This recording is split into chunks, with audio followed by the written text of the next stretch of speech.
Hey guys, tonight we journey into the smoke, heat, and clang of a world most only glimpse in movies or museums. You're about to become someone else, someone tougher, sweatier, and perpetually exhausted. Tonight, you are a medieval European blacksmith. You wake before the sun.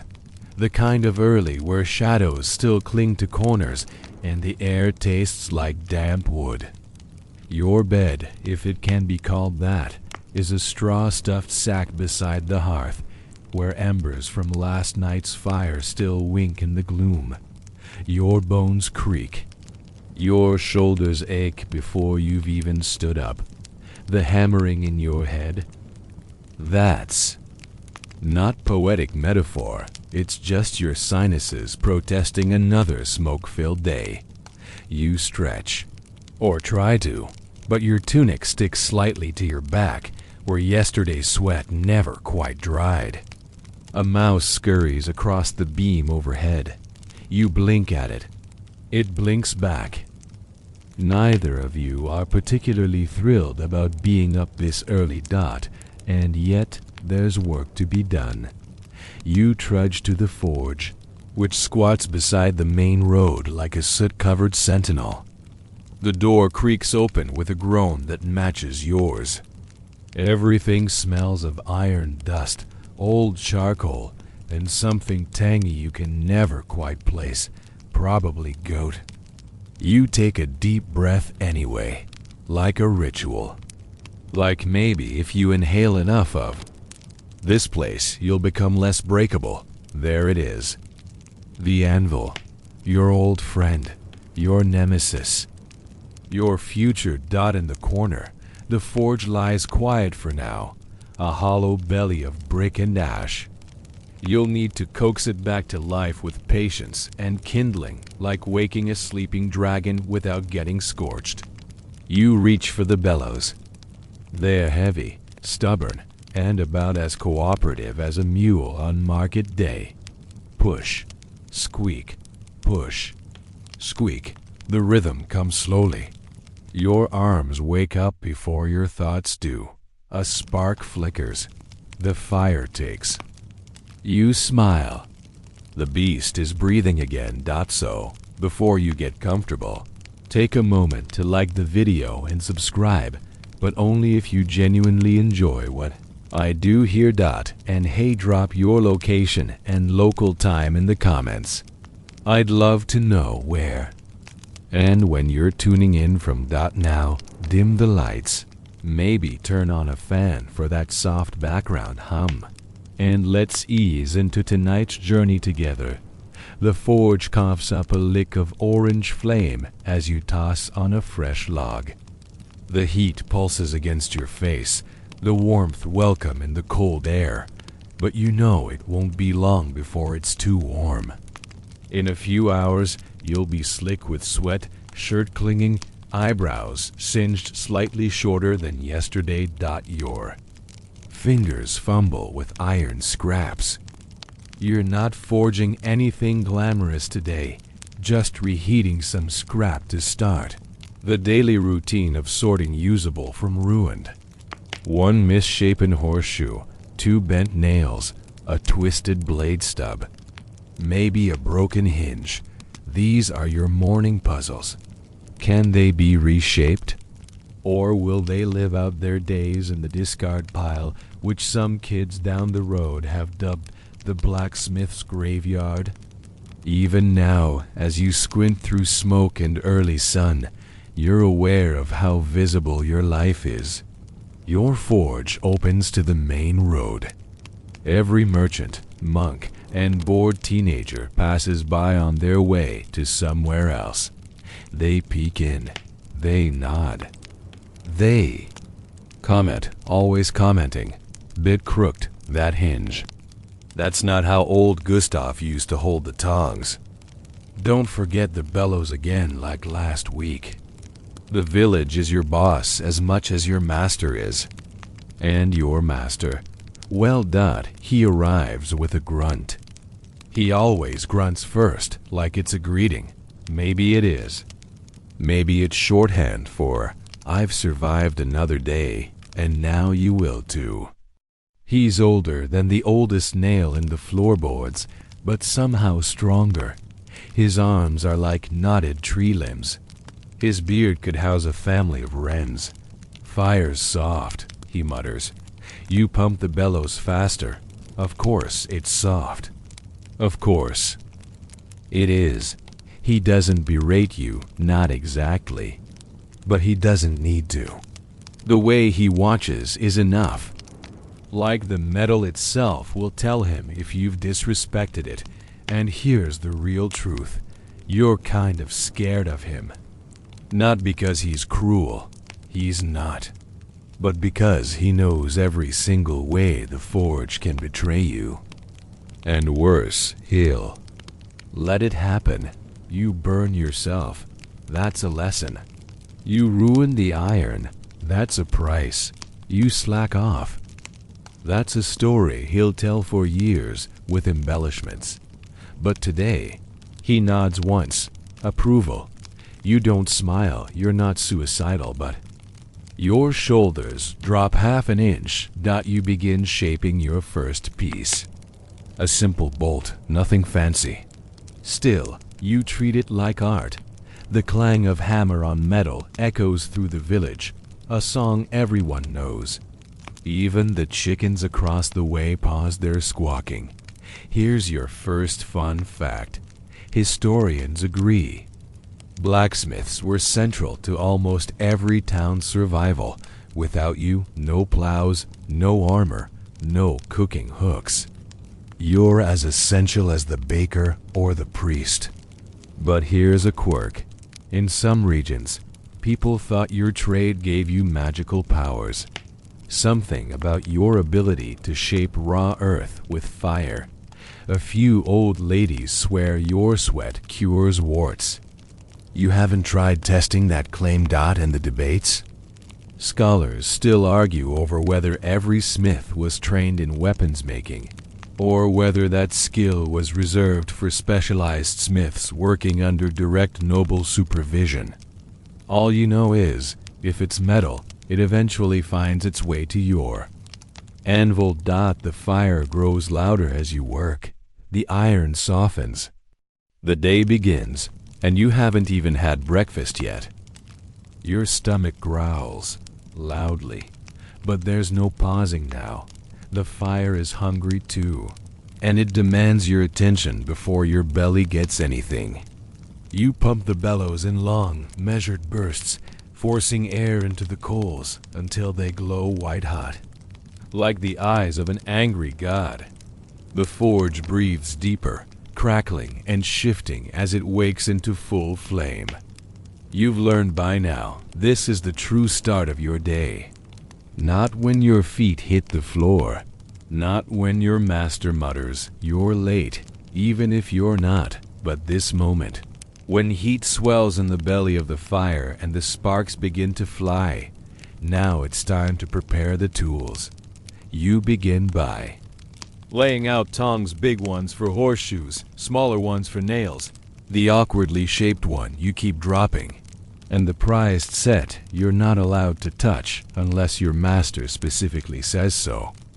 There's also your hammer, the one with the worn handle that always pinches your palm just wrong. Still, it's yours. You've named it, quietly, in your head.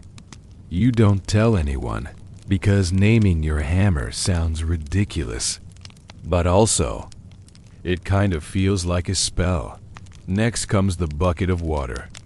Cold, black with soot, and always threatening to tip if you glance at it wrong. You set it beside the quenching trough, where all the magic happens. The hiss, the steam, the rush of satisfaction when a glowing metal piece dives in and lives to tell the tale. You reach for a hunk of raw iron. Today's first job, nails. Dozens of them. For a thatcher who insists his roof can't wait another day.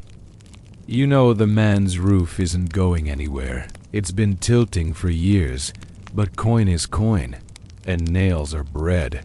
The hammering begins. Tap, tap, twist, tap, drop. It's a rhythm you know well. Like a lullaby, if lullabies were incredibly loud and involved metal shavings flying at your face. The anvil rings out with each strike, a music that's less melody, more declaration. You exist. You make things. You are not just surviving this world, you're shaping it. This is the kind of moment they never talk about in night stories. No epic quests, no dragons. Just you, some iron, and your body slowly turning into a sack of complaints. A drop of sweat crawls down your neck. You resist the urge to wipe it away, because the last time you tried that mid-swing, you blackened your temple with a still warm rod. Your master laughed for 3 days. The forge heats up. So do you. By now, the sun is peeking through the cracks in the wall. Morning is officially here. You can hear the village waking up, the clang of a bucket at the well, the rooster that somehow always crows after sunrise like it's on delay, the baker's door creaking open, and, of course, the thud, thud, thud of your hammer, already earning you dirty looks from anyone who hoped to sleep in. You catch a glimpse of someone peering through the open forge door. A child, maybe 10, covered in flour, probably the baker's boy. He watches for a minute, wide-eyed, then ducks away. You remember being that small, that curious, that foolishly hopeful that blacksmithing would make you strong and admired. Spoiler: it mostly makes you sweaty and perpetually behind schedule. A short break. You flex your fingers. Tiny burns from yesterday sting like angry wasps. You glance at the fire, still alive, still roaring. The bellows sigh. Even they seem tired. You finally grab a heel of bread from your pouch. It's hard as iron, which feels fitting. You gnaw at it while staring at your hands. So much of your life is written there. Blisters, calluses, and a particularly unfortunate scar that looks like a snake trying to eat its own tail. Here's your history fact for the morning. Blacksmiths like you weren't just metal workers. They were often healers, judges, even low-level engineers. In one Frankish town, the smith was called to settle disputes because he saw fire and truth clearly. Which sounds noble until you realize it probably just meant he was too scary to argue with. And the weird tidbit of the day: some smiths swore by using urine to harden steel. Not just any urine, mind you, horse urine, preferably from a stallion fed on oats. Why? Don't ask. It's metal alchemy, and you're not meant to question the forge's mysteries. Though frankly, you're suspicious it was just a prank on the new apprentice. You're midway through another nail when your master approaches. He doesn't say anything, he just watches. That's almost worse. You know he's checking your posture, the hammer arc, the temperature of the metal. His eyes are the temperature gauge. You could be glowing like a coal, and he'd still grunt. Too cold. Lean into the swing, he mutters. You adjust. The strike lands true. He nods. High praise. You move on to larger pieces, door latches, simple knives, a broken hinge that needs reforging. These feel better, bigger. You like the heft in your hand, the way the iron resists before finally yielding. You can see the moment it gives up, the tension breaking, the soft orange blooming along its edge. You wonder, not for the first time, if iron ever screams. Maybe only you can hear it. The door creaks open again. This time it's Marta, the widow who lives near the chapel. She needs her pot mended. Again, you take it wordlessly, inspecting the dent, the crack, the oddly folded base that looks suspiciously like someone used it to fend off a goose. She thanks you with a dried apple slice. You cherish it like gold, moments. Like this little exchanges of goods and favors are what stitch the village together, and you're part of that fabric. Not flashy, not heroic, but necessary. Your master takes a break, sitting by the wall, whittling something you suspect is a walking stick, even though he'd rather chew coal than admit he needs one. You continue working.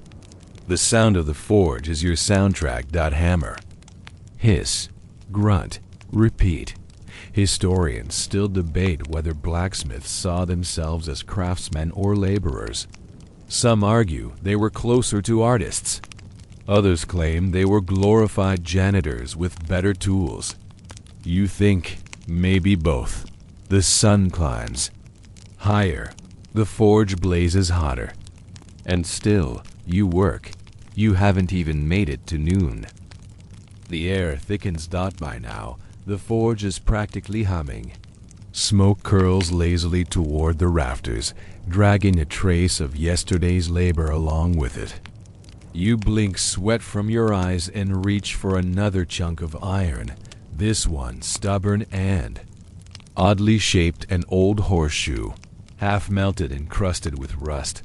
Your master grunts behind you, then disappears outside, likely to mutter something about the woodpile or check whether the heavens have dropped any useful scrap by the roadside. Or maybe he's just tired of breathing coal dust. Can't blame him. It's strange how alone you feel when he's gone. Not lonely, exactly. Just exposed.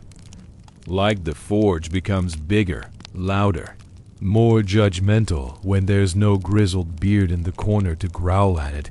The shoes bent beyond recognition. You try to rework it, heating it slowly and hammering it into shape, but the iron fights back. It folds wrong. It flakes. It dares you to waste another hour, and eventually it wins. You toss it into the scrap heap with a hissed apology to whatever horse it once belonged to. Your hands are starting to ache. Thumb knuckle first, then wrist, then that one finger that always locks up if you don't stretch it right. You flex it now, muttering nonsense under your breath like a wizard trying to banish a curse. Doesn't help. There's a rhythm to failure in the forge. You get used to it. By the time your master returns, you're working on a hinge, one of the simple ones. Just 2 plates, a pin, some heat, and you're not yet completely frayed. Patience. You concentrate. This time the fire cooperates. So does the iron. Your hammer feels lighter, almost eager. It's a good swing. Another. You sink into it. For a moment, the world narrows to just fire, metal, muscle, and breath. Your master peers over your shoulder. That'll do.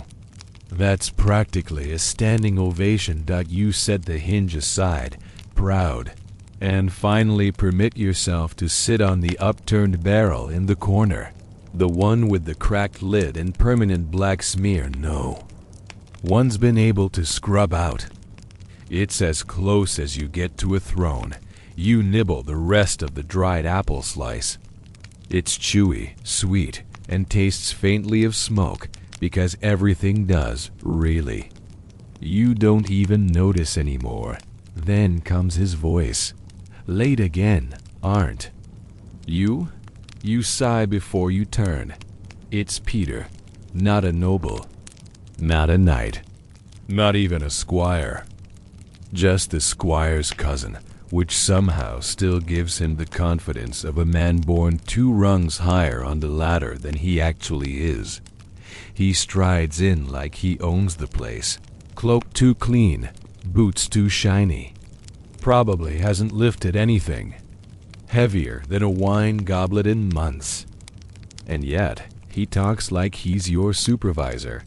My lord's stirrup is crooked, he announces, tossing it onto the workbench like he's dropping a gauntlet. Fix it by dusk.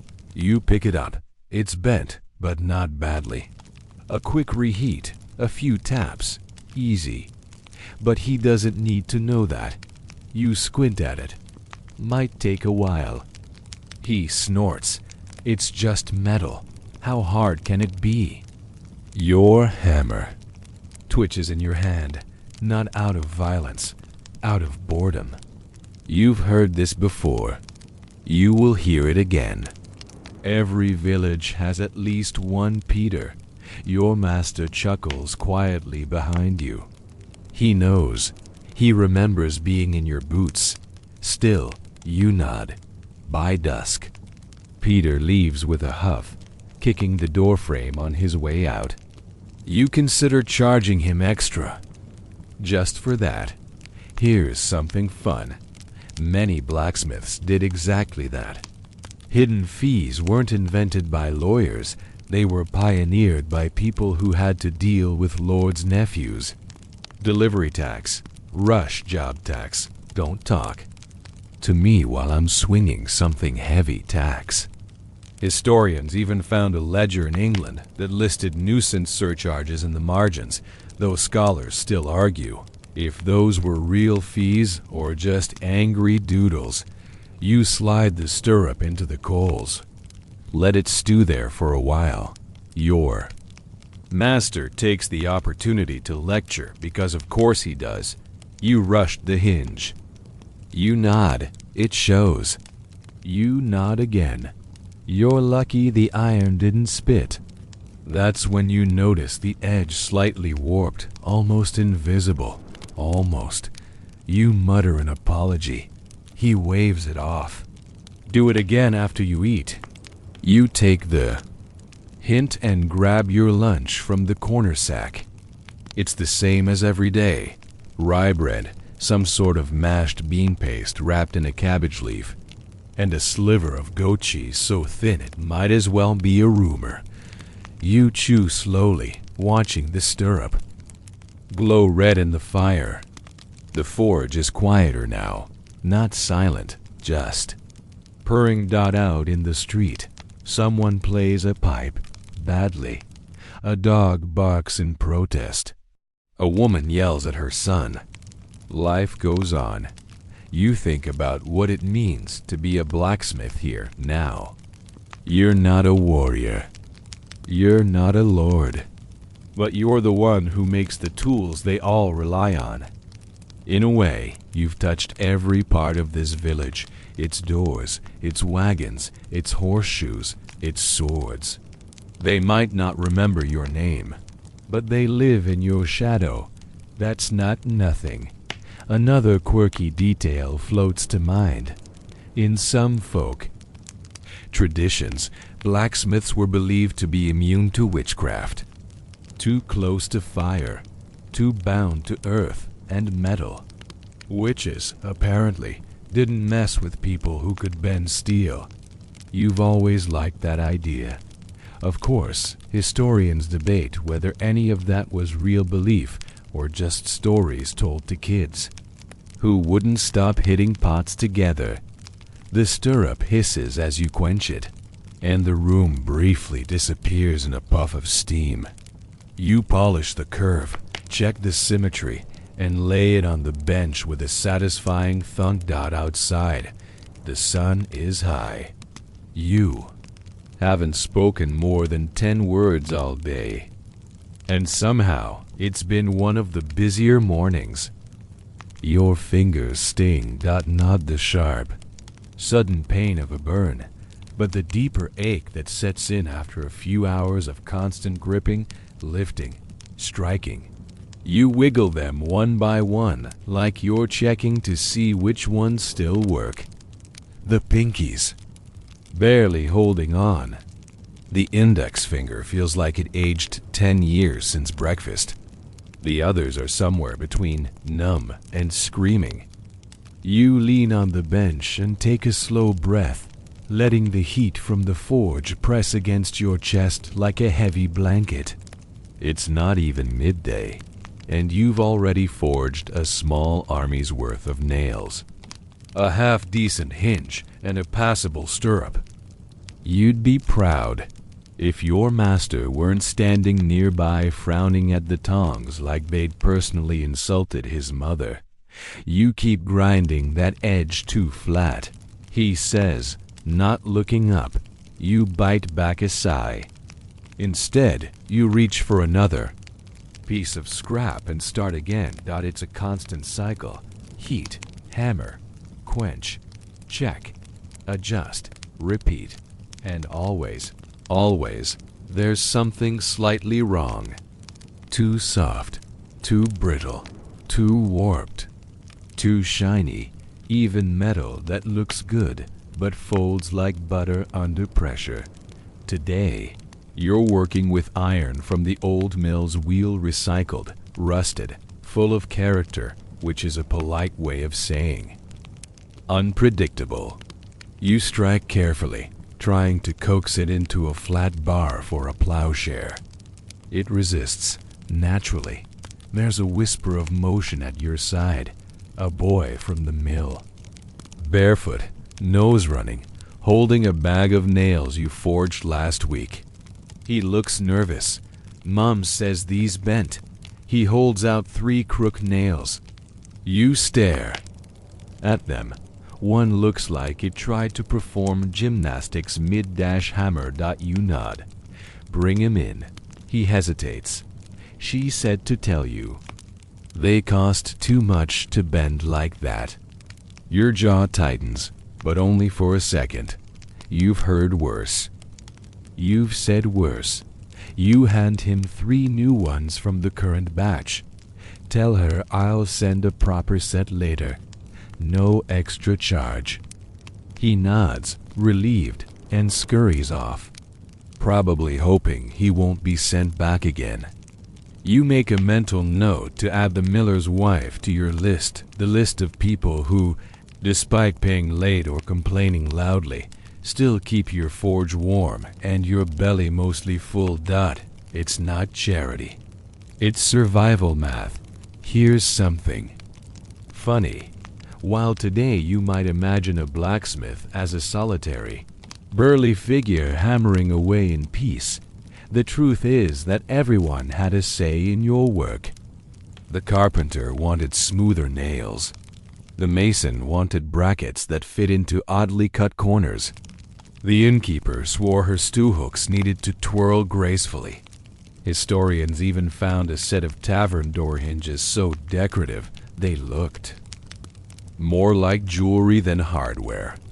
So yes, sometimes you made plows. Sometimes you made art for people who'd never admit it. Speaking of art, your master hands you a small commission next to belt buckle, brass, which you hate. It melts too quickly. It burns too easily. It smells like betrayal when you get the temperature wrong. Still, coin is coin. You work in silence, watching the brass change color as it heats. It goes from dull to gold to the bright pink of embarrassment, then, suddenly, to glowing orange. That's your window. You strike it with careful taps, shaping the arch, the tongue, the plate. The buckle is for a traveling merchant, which means it'll be shown off at least 5 villages away. Maybe more. That's pressure. Halfway through, the door creaks again. This time, it's Elric, the farrier. He's covered in soot, sweat, and the sour expression of a man whose day started with a mule kick and went downhill from there. Elbowed a gate trying to shoe that bishop's mare. He growls, "I need new nails. Not your fancy ones. Thick, ugly, just like her." You raise an eyebrow. The mare. He grins. tooth missing. The bishop. You both laugh, loudly. Too loudly, maybe, because your master looks up with the expression of someone trying to decide whether to scold or join in. He opts for grumbling. You both ignore it. Elric drops a pouch on the bench. You hear the unmistakable jingle of actual coin. That's rare. That's beautiful. I'll need a dozen, he says, by sunset. You're already reaching for the bar stock before he finishes the sentence. Horseshoes and their nails are your bread and butter, even if you have to pretend you don't like them as much as you do. There's something satisfying about the uniformity. Each nail like a tiny soldier, marching in perfect form. Well, hopefully as you strike, you think about the odd requests that come through the forge. Not just horseshoes or hinges or armor. Buckles. Sometimes it's stranger. A widow once asked you to create a locking box with no key, just a riddle on the lid. A priest wanted a cross that looked more divine than the others. A man swore he needed a copper rod, exactly the length of his forearm, for reasons he refused to explain. Historians still debate the extent to which blacksmiths dabbled in superstition or even spiritual objects. Some believe smiths held semi-sacred roles in village life-keepers of sacred fire, workers of the earth's bones. Others argue you were just cheap labor with a knack for not dying in flame. The truth? Probably somewhere in between. You finish the last nail with a clean strike and hold it up to the light. It's not beautiful, it's not elegant, but it's strong. It's useful. It'll hold a shoe in place over mud, stone, snow. That's enough. Your master hums low in his throat. You realize he's working on a large piece, something heavy. A gate bracket, maybe, or the start of a new door frame. You don't ask. You just watch his hands, the way they move with quiet certainty. You wonder if yours will ever look like that, confident, not desperate. Skilled, not strained. A cart rattles by outside. The merchant inside shouts something about tin cups and linen. You wonder if he needs new wheels. You wonder if his horse limps. You wonder if he's ever looked down at the ironwork holding his world together and thought, someone made this. Probably not. But that's okay. You'll keep making it anyway. You can tell it's nearing midday because the village square grows louder. Not in chaos, just in layers. The sounds pile on. Chickens squabble near the well. A pair of old men argue about whether it's too early to drink. Somewhere, a child shrieks with delight or horror. It's hard to tell the difference at that age. And through it all, the clear, rhythmic music of your forge rings out like a bell tower with attitude. You pause to wipe your face on your sleeve. Mistake. It's just as dirty as everything else. The result, a large streak of soot across your temple, which you will not notice until someone points it out 3 hours from now in the least flattering way possible. You check your workbench. The stirrup is done. The nails are bundled. The brass buckle, against all odds, turned out respectable. You've even managed to prep 2 spare hinge plates for later, unless someone knocks over the stack of iron rods again. Looking at you, apprentice. Looking at you, you step outside for a moment, blinking in the light. The village road curves gently past the forge, lined with cobblestone and horse manure in equal measure. To the left, the baker's chimney huffs like it's jealous of your smoke. To the right, the tavern shutters creak in the breeze. You can smell both stew and ale wafting toward you, which is unfair. A few people nod as they pass recognition. Obligation or curiosity. You're not invisible, not quite. But you're more function than figure. People notice when you aren't hammering. The silence unsettles them. Like when a clock stops ticking. Or a dog stops barking. There's a comfort in your noise. Back inside. Your master waves you over. Forge is ready, he says. Big piece. You nod.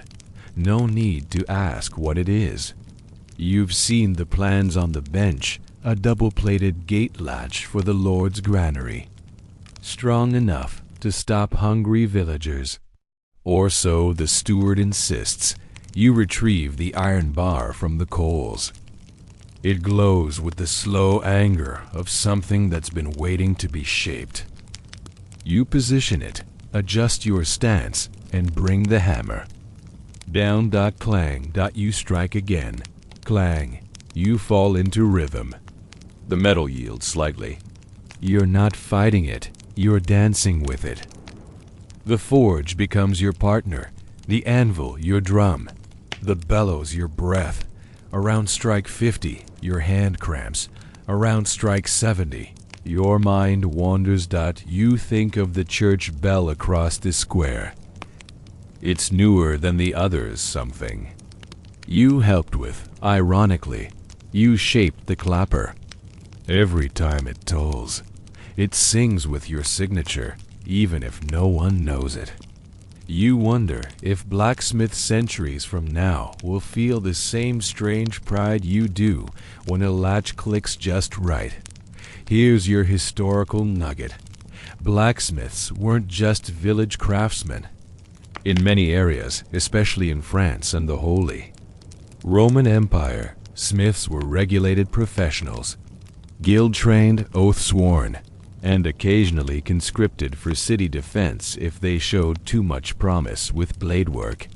You weren't just hammering out plowshares, you were a social fixture.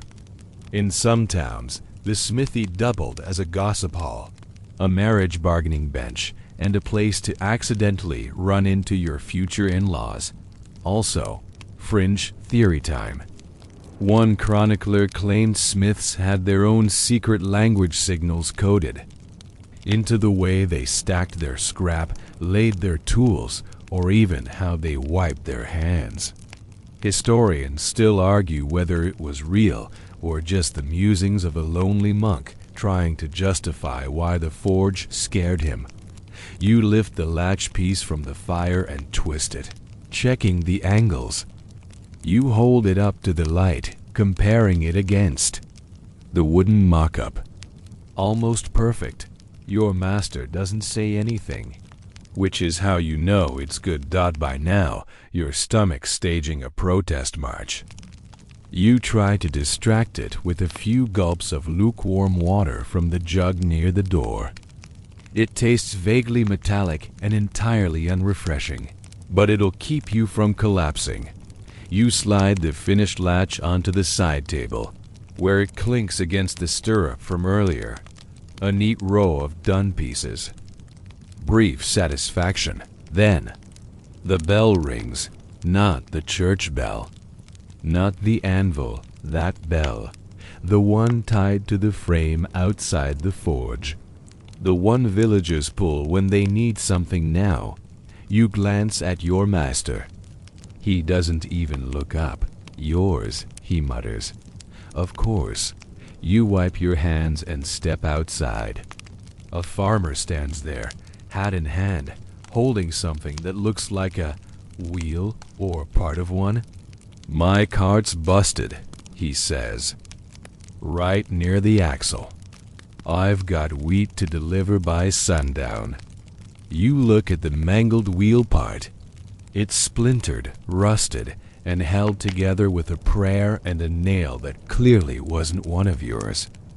You nod slowly. I'll fix it. Might need a new bracket. He brightens. I brought eggs. You raise an eyebrow. 12. Mostly whole, bartering. The oldest dance in the village. You accept the payment with a grin and get to work. The fix takes time. It's not glamorous. You reshape a bracket, hammer it flat, drill in through the splinters. You've done this a dozen times before. But somehow, each job feels new when the problem has someone's livelihood attached to it. The wheel creaks, then spins. Good enough. The farmer beans. Bless you. They say you can fix anything. You chuckle. Not my own back, though. He laughs too loud. You wave him off, stepping back inside with your egg prize. Your master eyes the bundle and snorts. Watch the one with the crack, he says. Might leak on your bread. Too late. You wipe egg from your sleeve and keep going, because your day isn't over. Not by a long shot. You return to your bench, a half-cracked egg still leaking into the cloth beside your tools, and sigh through your nose like someone twice your age. The forge hasn't cooled even a little. It won't, really not until long after dark. The coals pulse like a living thing, feeding off wood and willpower. You reach for your next task, a set of hinges for the church door. Old ones finally gave out, probably after one too many enthusiastic sermons. You've been asked to make them quiet, subtle, sturdy, and blessedly silent, in the priest's own words. You're not entirely sure what makes a hinge holy, but you suspect it's mostly down to not squeaking during Mass. You roll your shoulders and start on the first plate. But the moment your hammer rises, your master calls out, "Wait," you freeze. He approaches with a crooked grin and something. In his hands, a leather pouch. He pulls it open and tips out a pile of, what is that? You blink. Manure. Definitely manure, and not just any manure. This stuff is dark, dried, and mixed with something that smells suspiciously alchemical or demonic. You're not sure which. Time to case harden, he says. You resist the urge to back away. Barely. Case hardening, as you've learned, is the blacksmith's trick of making soft iron surfaces harder by infusing carbon from organic material into the metal's skin. And organic often means disgusting. Old recipes range from crushed bones to leather scraps to, you guessed it, animal droppings. Mix it with charcoal dust. He adds, wrap the piece tight, let it bake. You stare at the manure again, then at your hands, then back at the manure. You are, at this point, officially too tired to protest. So you scoop some into a clay container, mixing it with fine charcoal and broken leather bits. Then you wrap a piece of iron in this revolting burrito of chemistry, seal it in a box, and slide it deep into the coals. There, your master says. Now we wait. And wait you do. In the meantime, you return to those hinges, regular iron this time. No tricks, no potions, no farmyard surprises. You tat them into shape while the smell of baking dung wafts softly through the forge, like a reminder that even the most noble trades occasionally require terrible decisions. You wonder, not for the first time, who figured out that burning manure makes metal stronger. Was it an accident? A dare? Some poor apprentice flung a cow patty into the fire and shouted, "It's for science." Historians, naturally, still argue about the origin of these methods. Some say the case hardening process was passed down from Roman smiths. Others argue it emerged independently in multiple cultures, all of them equally fed up with soft iron and willing to try anything once. You hammer slower now. The sun is climbing past its highest point, but time feels stretchy, like warm wax. You're caught in the forge's lull when the morning rush fades and the evening flood hasn't yet begun. Your master settles on his stool and starts carving a chunk of wood. No one knows what he carves, and no one asks. He says it helps him think. You suspect it helps him ignore you. He speaks without looking up. You ever dream in iron yet? You pause. No, you admit. He chuckles. You will. You believe him. The truth is, this life seeps into everything. You hear hammers in your sleep. You smell ash in your clothes even after they've been scrubbed. Your fingers twitch at the sight of a bent nail in someone else's doorframe. And don't even get you started on tavern stools with wobbly legs you.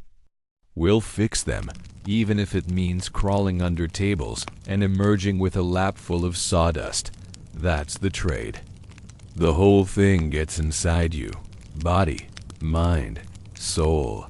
One day, it's just a job. Then it's who you are. Outside, you hear the distant clatter of hooves and wagon wheels. Probably the steward's cart, coming to check on the latch you made earlier. You brace yourself for complaints. It's always either too heavy or too light. Never perfect. Instead, the wagon rolls by without stopping. Small miracles dot back inside. Your case-hardened piece is nearly ready. You pull it from the coals with thick tongs, the clay box hissing as it hits open air. You crack it open carefully, revealing the metal inside darker, more resilient, touched by whatever cursed magic manure carries. You test it with your file. The surface bites back. It worked. You nod, trying not to look smug. That's when the apprentice barges in. He's breathless, sweating, and trailing ash like a comet. "There's a knight at the tavern," he says. He wants to see the smith. Personally. Your master doesn't move. Wants me? You ask, confused. The boy shrugs. Didn't say. Your master grunts. Go then. You wash your hands. Quickly pointless, but polite, and head out. The sun glares down on the street, and everything smells like horses, heat, and freshly poured ale. You step into the tavern's side yard where a massive figure stands near the stable. Chainmail, surcoat, helmet off, sunburned face, sharp eyes. Are you the smith? He asks. You nod. He tosses you a sword. You catch it, barely. It's blunt. Needs edge and polish. Tomorrow morning. You glance at it. The blade's nicks are deep. The hilt is worn. This thing's seen more battles than you've. Seen birthdays. You nod again. He pulls a pouch from his belt and drops it at your feet. It clinks, heavy. I'll be back. And just like that, he leaves. You stare at the pouch, then at the sword. Then you exhale. You pick up the sword and head back to the forge, already thinking through the repairs. The balance is off. The crossguard's loose. The grip's soaked in sweat. Still, it's a good blade. Worth saving. Your master watches you re-enter. Well, he asks. You smile. Work for tomorrow. He nods. You set the blade gently on the day. Bench, then reach for your last hinge. The one that doesn't need any magic. Just fire, sweat, and your increasingly blistered hands. You raise your hammer and strike. You wake the next morning with your mouth full of ash, or at least, that's what it tastes like. The back of your throat is dry and gritty, your nose coated in soot from the fire that never quite goes out. You sit up slowly, each joint filing. Its own formal complaint. Your fingers crack. Your knees pop. Your shoulders feel like they've been individually flattened by a NVILS. This is normal. You rub your eyes and shuffle toward the forge. Still half asleep, still wearing yesterday's socks, one of which is now mostly whole. The forge is quiet. The coals are buried under gray ash, but still warm. Like a dragon napping under a blanket. You stir the embers, adding kindling, working. The bellows with slow, practiced rhythm. The fire grumbles awake. So do you. Your first job today is the knight's sword. It waits on the workbench, still dull, still scarred, still somehow heavier than you remembered. You run your fingers along the edge. The blade tells a story, one of combat, or maybe just bad technique. The nicks are deep and jagged, like someone was fighting rocks instead of men. You set to work, starting with the file. This is delicate. Labor, no striking, no sparks, just long, slow pulls. Grit against grit. Iron dust curling into the air, fine as flour. The handle squeaks as you adjust your grip. You hum quietly. It helps the rhythm. It's here, in this quiet part of the day, that your thoughts wander. You think about your apprenticeship, how it started with chores. Endless chores. Before they ever let you touch hot metal, you were the forge's personal servant. Fetch the coal, chop the wood, sweep the floor, clean the tools, sort the scrap.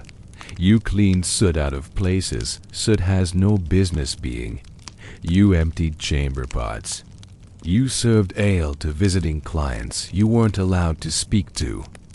You fed the forge cat, which may or may not have been part raccoon. And then there was the test. Every apprentice gets one. Yours involved holding tongs to a red-hot nail and not flinching when your master shouted in your ear. If you dropped it, you weren't ready. You dropped it twice, but you learned. You always learn. Eventually, you earned the right to swing a hammer. Not on iron, on stone.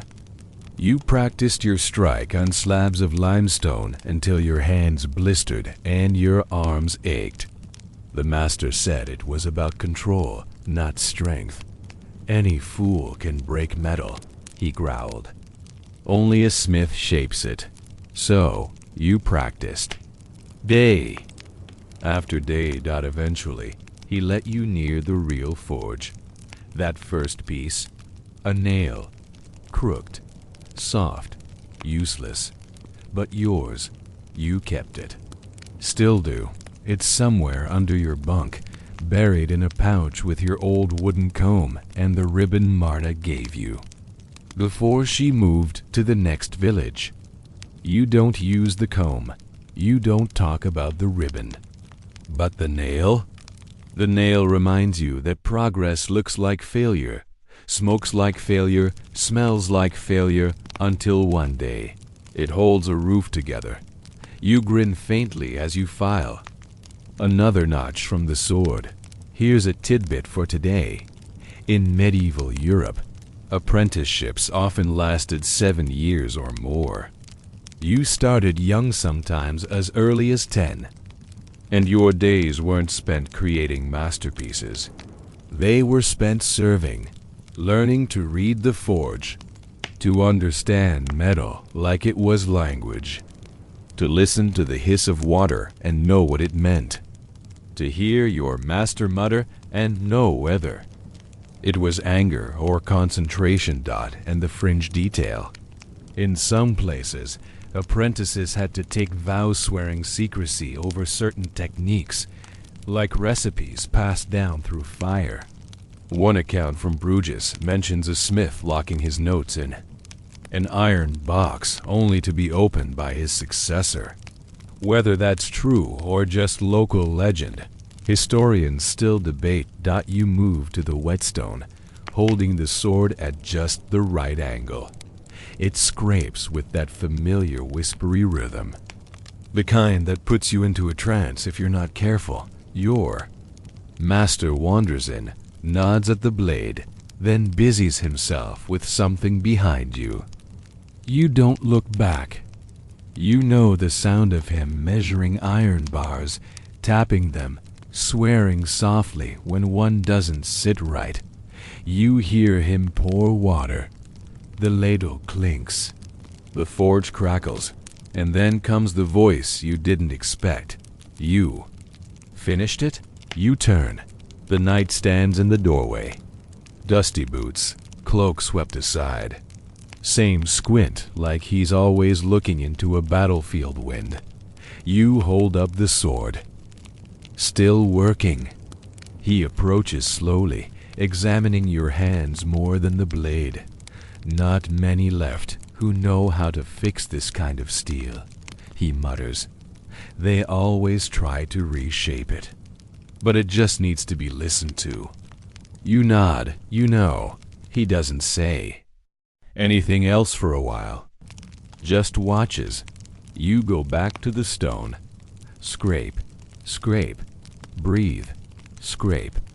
When you're done, you polish the hilt, rewrap the leather, and offer it to him. He holds it for a moment, testing the weight dot, then he nods. Good. He pulls a coin from his pouch twice the usual rate and sets it on the bench dot, then he leaves dot no flourish. No parting speech, just the quiet sound of boots on cobblestone. Your master raises an eyebrow. Well, you shrug. He said it was. Good. Your master smirks. He didn't say it was bad. That's a medal. You set the coin aside and reach for a rag to wipe the bench. You're not done for the day. Not even close, but for one moment, with a finished blade cooling the side. You and silence resting on the anvil like a blanket. You let yourself feel proud. Then the bell rings outside again. Of course it does. You don't move right away. The bell outside rings again, one long pull, too short. That means someone's standing impatiently at the frame, likely bouncing on their heels, maybe muttering about how long it takes to get a simple fix. You're still wiping down the bench from the knight's sword, reluctant to shift your rhythm. The forge isn't a shop front, no matter how many villagers treat it like one. Your master gives you a look. You sigh and go. Outside stands a cooper, arms folded across a chest that smells faintly of beer and heavily of complaint. He's holding a broken hoop and a chunk of barrel that's splintered along the grain. One of your least favorite combinations. She cracked wide open last night, he says. Tavern's got cider leaking into the floorboards. You try not to look horrified. That much cider lost is basically a sin in your village.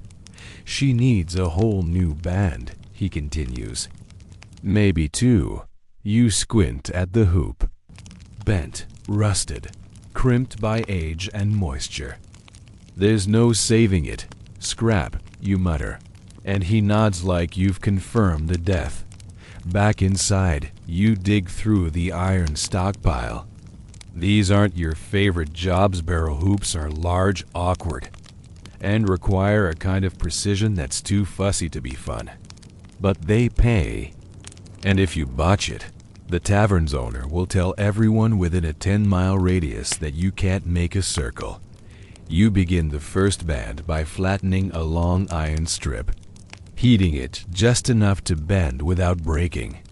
You use the round mold nailed to the bench for such occasions, a warped circle you've hammered back into shape at least 10 times. The metal creaks as you bend it around the form.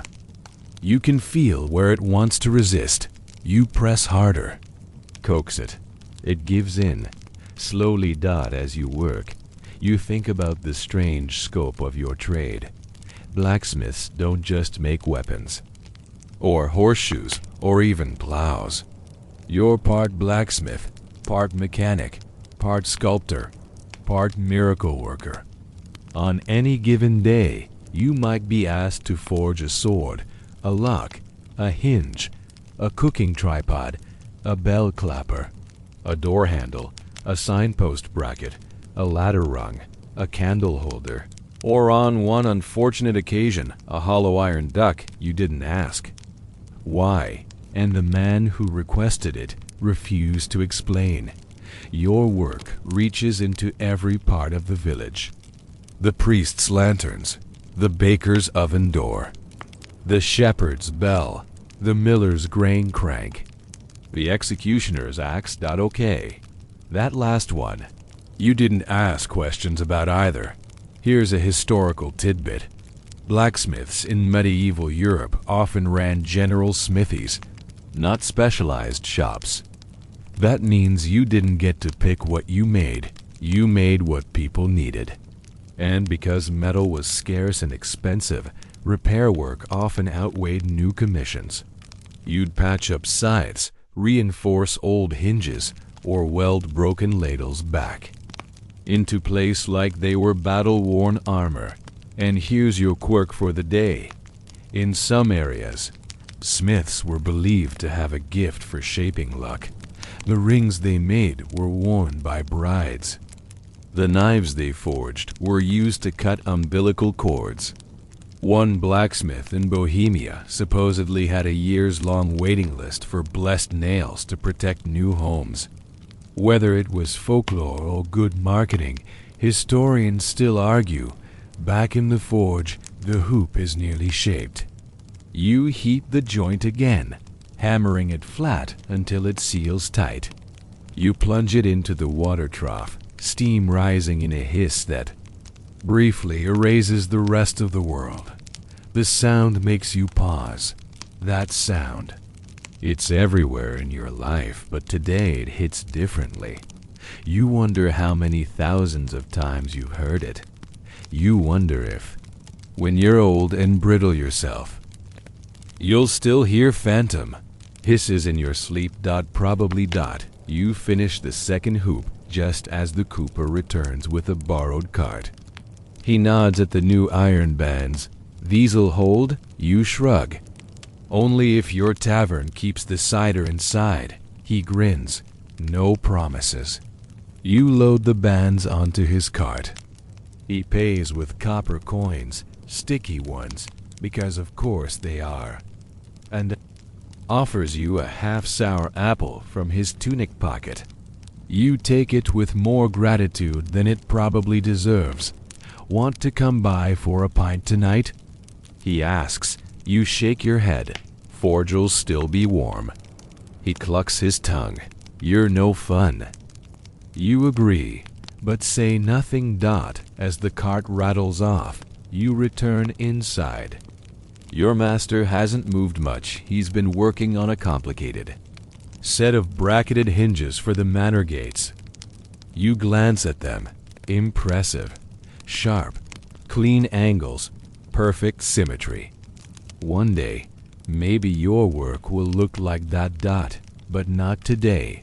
Your own bench awaits. And beside it, a piece you'd nearly forgotten. A blade tang meant to be turned into a kitchen knife. Simple, practical, unassuming, but it matters.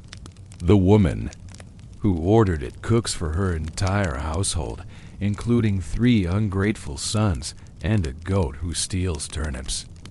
If the knife works well, maybe she'll forgive you for accidentally burning her old one during repairs. You heat the blade blank and begin to hammer. It's not a fancy piece, no engravings, no silver inlay, just good steel and steady hands. You focus on the bevel, drawing it out with each tap. You check the weight, adjust, tap again. It occurs to you that this too is part of the life. There's no applause, no ceremony, no dramatic music swelling behind you. Just metal, fire, form, function. But when that woman chops onions tonight, your work will be in her hand. That counts for something, maybe everything. You don't make it to the market often, but when you do, it's an event. Today is one of those days. You wake up with a stiff neck, a sore back, and a list of things to trade as long as your arm. You've spent the last few evenings preparing. Wares to sell, bundles of horseshoe nails, 2 hinges polished to a shine, 1 purely decorative, 3 knives of varying sharpness, and a mysterious curved bracket you swore would come in handy for someone. Your master, for his part, grunts in approval as you load the cart. Don't come back with all of it. He says he doesn't need to tell you twice. The village market isn't far, just past the well, down the sloped path, and into the open square where carts and color bloom like wildflowers. Already, people are shouting prices. Children are darting between wheels, and someone's singing a song about cheese with far too much passion. You park the cart beside the cooper's stall, who's already selling barrel hoops you helped fix. He winks at you, then loudly proclaims, "Best bands in 3 counties, thanks to this one." While thumping the wood like it's a drum, you give him a nod. You've learned that modesty doesn't sell nearly as well as a good endorsement. You lay your wares on the cloth-covered table and wait. And watch. Market days are different. Out here, you're not just the village smith tucked behind the smoky doorway. You're a salesman, a negotiator, a craftsman with calloused palms and suspiciously silent prices. Your job is to smile gently, nod wisely, and say yes. That'll hold a goat pen just fine, with unwavering confidence, even if you have no idea how many goats the man owns. Your first sale is quick. A farmer needs nails. She eyes the bundle like she's picking apples, then counts out coins into your hand with practiced suspicion. She leaves with a grunt, which in local dialect translates to thank you. Then come the questions. What's this hook for? Can I get it in not black? Will this blade chop leaks or just look sharp and fail? You answer every query with the same calm tone. Market crowds are fickle. You never know which small moment will land a big sale or lose one. A boy tugs at your sleeve. He's maybe 6 with wide eyes and no money. Did you make all this? You nod. His face lights up. Your magic. You hand him a bent nail, an old one, no use to anyone. Magic sometimes bends, you say. He beams like you just handed him a sword. He vanishes into the crowd. That's the thing about market days. Half the people come to buy, the other half to dream. And then come the barters. One woman offers you a sheepskin in exchange for a ladle hook. Another man waves a chunk of smoked pork under your nose, promising it's worth at least 3 hinges and a knife, which is wildly untrue, but you take it anyway. You're tired of beans and stale bread. You can taste the pork already. Here's a fact for you. Blacksmiths in medieval markets were more than just tool vendors. You were part of the economy's backbone. Without your tools, the wheelwright can't fix carts. Without carts, no one trades grain. Without grain, no one pays taxes. It's all connected, even if you're usually forgotten when the noble counts his silver and the quirk. In some towns, smiths were required to wear a badge or cap, something that marked them as licensed craftsmen. In one German village, blacksmiths even had to shout a phrase when they opened for business. The exact words are lost to time. though historians still argue if it was something noble or just, "Come get your hinges, you freeloaders." By midday, your voice is hoarse. You've sold more than expected, nearly all the nails, 2 knives. 1 hinge, decorative of course, and, bafflingly, the strange curved bracket. A traveling spice merchant claimed it was perfect for holding a lantern inside his cart. You smiled and nodded like you definitely made it for that exact purpose. The last customer of the morning is a quiet man, cloak drawn, no dust on his boots.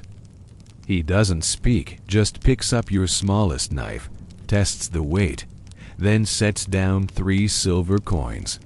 More than triple its worth. You blink. He nods once and walks away. You don't ask questions. Some days, the forge sends you gifts. You pack up slowly, tucking leftover goods into their cloth wraps. The pork is stored carefully. The silver jingles in your pouch. Foreign and strange among the usual copper clinks. You start pushing your cart back home. The road slopes upward, cruelly. Your shoulders ache. Your palms burn from the wooden handle. Your stomach rumbles, and your ankles scream. And yet, you smile, because the market was a success. You turn a corner, and your forge comes into view. Familiar, soot-covered, somehow welcoming. Your master is by the door. Sell the bent bracket? You grin. Lantern holder. He grunts. Told you someone'd want it. You unload the cart, sort what's left, and sit on your stool with the satisfying thunk of a man who deserves a nap. A meal, and possibly a statue. Instead, you get a new job. Church needs a bell hook, your master says. And the inn's door is dragging. You nod. You'll start after you eat, because this is the life. You make things. You sell things. You fix things. And the village, for all its chaos, runs a little smoother because of it. The forge breathes behind you. The fire waits. You dust off your hands and get back to work. The inn's door groans like a dying cow. You stand in the tavern's smoky entryway, hands on your hips, examining the sagging wooden slab hanging from your own iron hinges. It's not your best work, but to be fair, it was your best work. 5 years and hundreds of drunken shoulder slams ago, the innkeeper, a man whose face is redder than the coals in your forge, points at the damage with theatrical dismay. "It drags," he says. "Guests trip over it. I nearly lost 2 chickens trying to carry ale through it last night." You're not sure why chickens were involved, but that's a mystery for another day. You crouch down, inspecting the worn pivot pin and the lower hinge, which has warped from both weather and abuse. Someone, probably the cooper, based on the smell, tried to wedge a spoon under the edge to prop it up. That's not standard repair practice. I'll take it off, reshape the pin, and reinforce the frame. You say. The innkeeper nods solemnly, as if you've announced a miracle. You fetch your tools and return, easing the door from its hinges with careful tugs. It hits the ground with a dull thud. Immediately, a trio of goats wandering through the yard scatter like you just cast a spell. You carry the door back to the forge like it's a wounded comrade. Your master glances up. "The door again?" "Same one," you say. He snorts. "Maybe. Build them a new wall next time." You lay the door flat on your workbench and get to work. The wood swollen from rain, the hinge plate warped, and the pin rusted into the socket. You pry it loose, clean it, Hammer it gently against the anvil to restore the shape. It's repetitive, quiet, honest work. You like these moments. They're small, but they feel necessary. Repairing things is its own kind of magic. The doors. Weight on your bench reminds you of every other thing you've had to fix that wasn't glamorous. The farm gate with the cracked bolt. The old woman's spinning wheel axle. The stool leg that wobbled so badly it nearly unseated the village scribe mid-letter. People think blacksmiths live for the swords and shields, but really, it's the hinges and hooks that keep life from falling apart. Here's today's historical fact. Hinges were among the most valued hardware in medieval homes. A well-made hinge meant a secure door, a sealed chest, even a portable shrine. In fact, many castles kept a dedicated forge just for hinge making during expansions.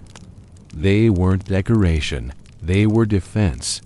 And your quirky tidbit? In some isolated hamlets, blacksmiths were buried with miniature versions of the things. They'd fix tiny tools placed beside them, like a promise to the next world that they'd still be useful. Historians still argue whether it was spiritual tradition or just villagers being overly sentimental. You finish reshaping the hinge and rub it with a mix of oil and powdered charcoal, your own secret blend for smooth motion. You test it with a twist. It spins cleanly. Better than new. You pause a moment to stretch your back. The ache is spreading from shoulder to spine to knee. One day, your body will revolt and retire without telling you. But not today. You reattach the hinge to the door, refit the pin, and tighten the plate with broad, satisfying strikes. Each one echoes in your chest like a small drumbeat. The apprentice enters, hauling a bucket of water like it personally insulted him. You point at the edge of the door. "Mind helping lift it back into place?" he groans. "It's heavy." You smile. That's the point. Between the two of you, you carry the door back to the tavern and mount it in its frame. It swings silently, beautifully. The innkeeper cries out with joy. It doesn't even squeak. You try not to be smug. It shouldn't. Not for another 5 years at least. He presses a coin into your hand and then a small bottle of something that smells dangerously herbal. You pocket both with thanks and head back to the forge. By now, the sun is tipping toward late afternoon. Shadows stretch. The forge glows brighter against the dimming sky. You check your bench. Just one job left for the day. The church's bell. Hook. You chuckle under your breath. It's a small piece, but it'll carry a lot of noise. You begin shaping it carefully, heating the iron, bending it into a smooth curve, then flattening the base for mounting. You punch holes for bolts and polish the finish so it won't catch the bell rope. As you work, the apprentice sits nearby, watching. "Why do they always ask for you?" he asks. You don't look up. "Because I show up," he frowns. "But I show up too." You shrug, then wait. That's the truth of it. Really. It's not about strength, or speed, or knowing the perfect temperature of every metal. It's about patience, endurance, showing up again and again, even when it hurts. Especially when it hurts. You finish the bell hook just as the church boy arrives, panting from the run. The priest says thank you. He wheezes. He says maybe this one won't clang like the gates of hell. You laugh. Tell him no promises. He sprints off with the hook tucked under one arm, and you return to the bench with the rare luxury of nothing else pressing. You pour a cup of water, Sit back on your stool and listen to the fire dot. It pops gently, breathes, sleeps. You've shaped weapons and wheel brackets, hinges and hoops, doors and blades. But today you repaired a tavern door and a bit of peace for a village that needs both. You lean your head back, Dot, and for just a moment you rest. The fire's still glowing when you open your eyes again. You didn't mean to fall asleep. You never mean to fall asleep on the stool, especially not with your mouth open and your chin dropped to your chest like a broken puppet. But there you were head bobbing, soot-smudged, snoring quietly next to a hammer that's probably warmer than your bed. Your master didn't wake you. He never does. You rub your face, wipe away the string of drool with your sleeve. It only adds to the collection of smudges, and glance around. It's late. The forge is quiet, but not cold. Your body is stiff, your eyes dry, your brain foggy. But the work still calls. You stretch once, twice, then walk outside. The air has cooled. Dusk is curling its fingers across the rooftops, and the village is shifting into its evening rhythm. Somewhere nearby, someone's playing a lute badly. A dog barks at its own echo. A couple strolls past, whispering and giggling, probably drunk. On cider and the boldness that only twilight gives. You breathe in deep, Dot. It smells like smoke, like hot metal, like you. There's no mistaking it anymore. That scent clings to your skin, hair, clothes. A blacksmith's perfume. You've tried washing it off before soap, herbs, a full scrub in the icy stream, but it always comes back. A ghost of the forge, lingering behind your ears. You gave up trying to get rid of it years ago. Dot inside. You checked the bench. No urgent orders. No clanging bells. Just the quiet hum of a forge that doesn't need you right now. A rare thing, Dot, so you do something you hardly ever get to do. You clean. Not the dramatic, spotless kind of cleaning. Just enough to find the workbench under the scraps. You sort the bent nails from the good ones, arrange the tongs by size, and scrape away the half-burnt coal from the edge of the hearth. It's peaceful, repetitive, almost meditative. That's when Marta walks in. You look up, a bit surprised. She's usually not out this late. The widow from near the chapel, the one with the stubborn goat and the pot you've repaired 4 times. She holds that very pot in her hands now, its base blackened in a new, creative pattern. The stew stuck again, she says, sheepish. You take the pot and inspect the bottom. The metal has warped slightly, but it's fixable. I think it's cursed, she adds with a faint smile. You grin. Then I charge extra. She sits nearby while you work. You heat the base, tap it gently back into shape. It doesn't take long. You know this pot like your own boots, Dot, as the metal cools. You hand her a mug of water and sit across from her. Ever think about leaving? She asks suddenly. You blink. Leaving the forge? Leaving the village. You shrug. I think about it. Doesn't mean I'd do it. She nods. I wanted to once. Thought about it every day. But then the roof needed fixing, and the goat got sick, and suddenly I was here. Still here. You don't say anything. You just listen. The pot is cool now. You hand it back. She looks down at it. You're good at what you do. You smile. So's the goat. She laughs soft, sudden. Maybe next time I'll bring him to be repaired. You both sit in silence for a moment longer. Here's your history fix. Village blacksmiths were often at the center of the community, not just for tools, but for trust. People came to the forge with things they couldn't explain. Broken locks with no visible crack, knives that suddenly dulled, pans that burned no matter the fire. Whether it was skill or superstition, the blacksmith was expected to fix things, not just objects' outcomes. And your fringe fact? In some folktales, blacksmiths weren't just respected, they were feared. One Welsh legend claims a smith could summon thunder by striking 3 nails in a row.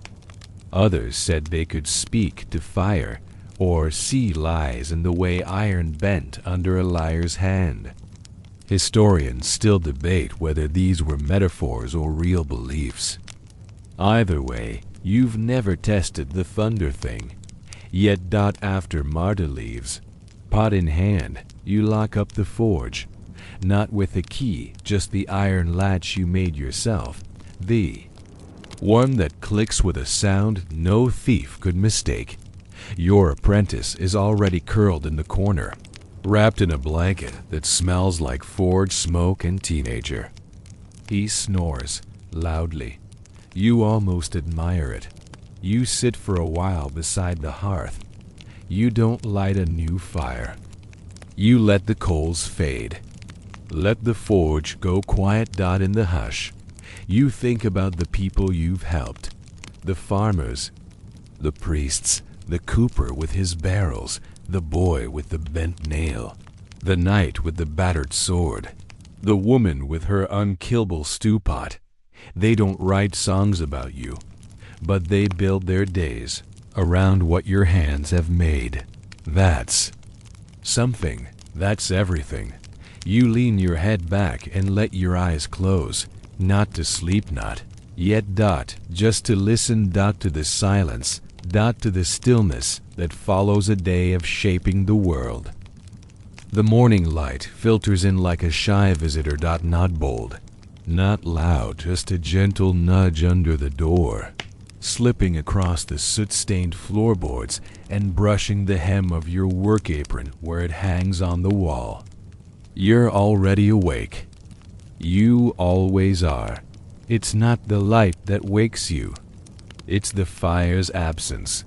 You can feel it, even before your feet touch the floor. The forge is cold. The belly of the beast has gone still. You rise slowly, quietly.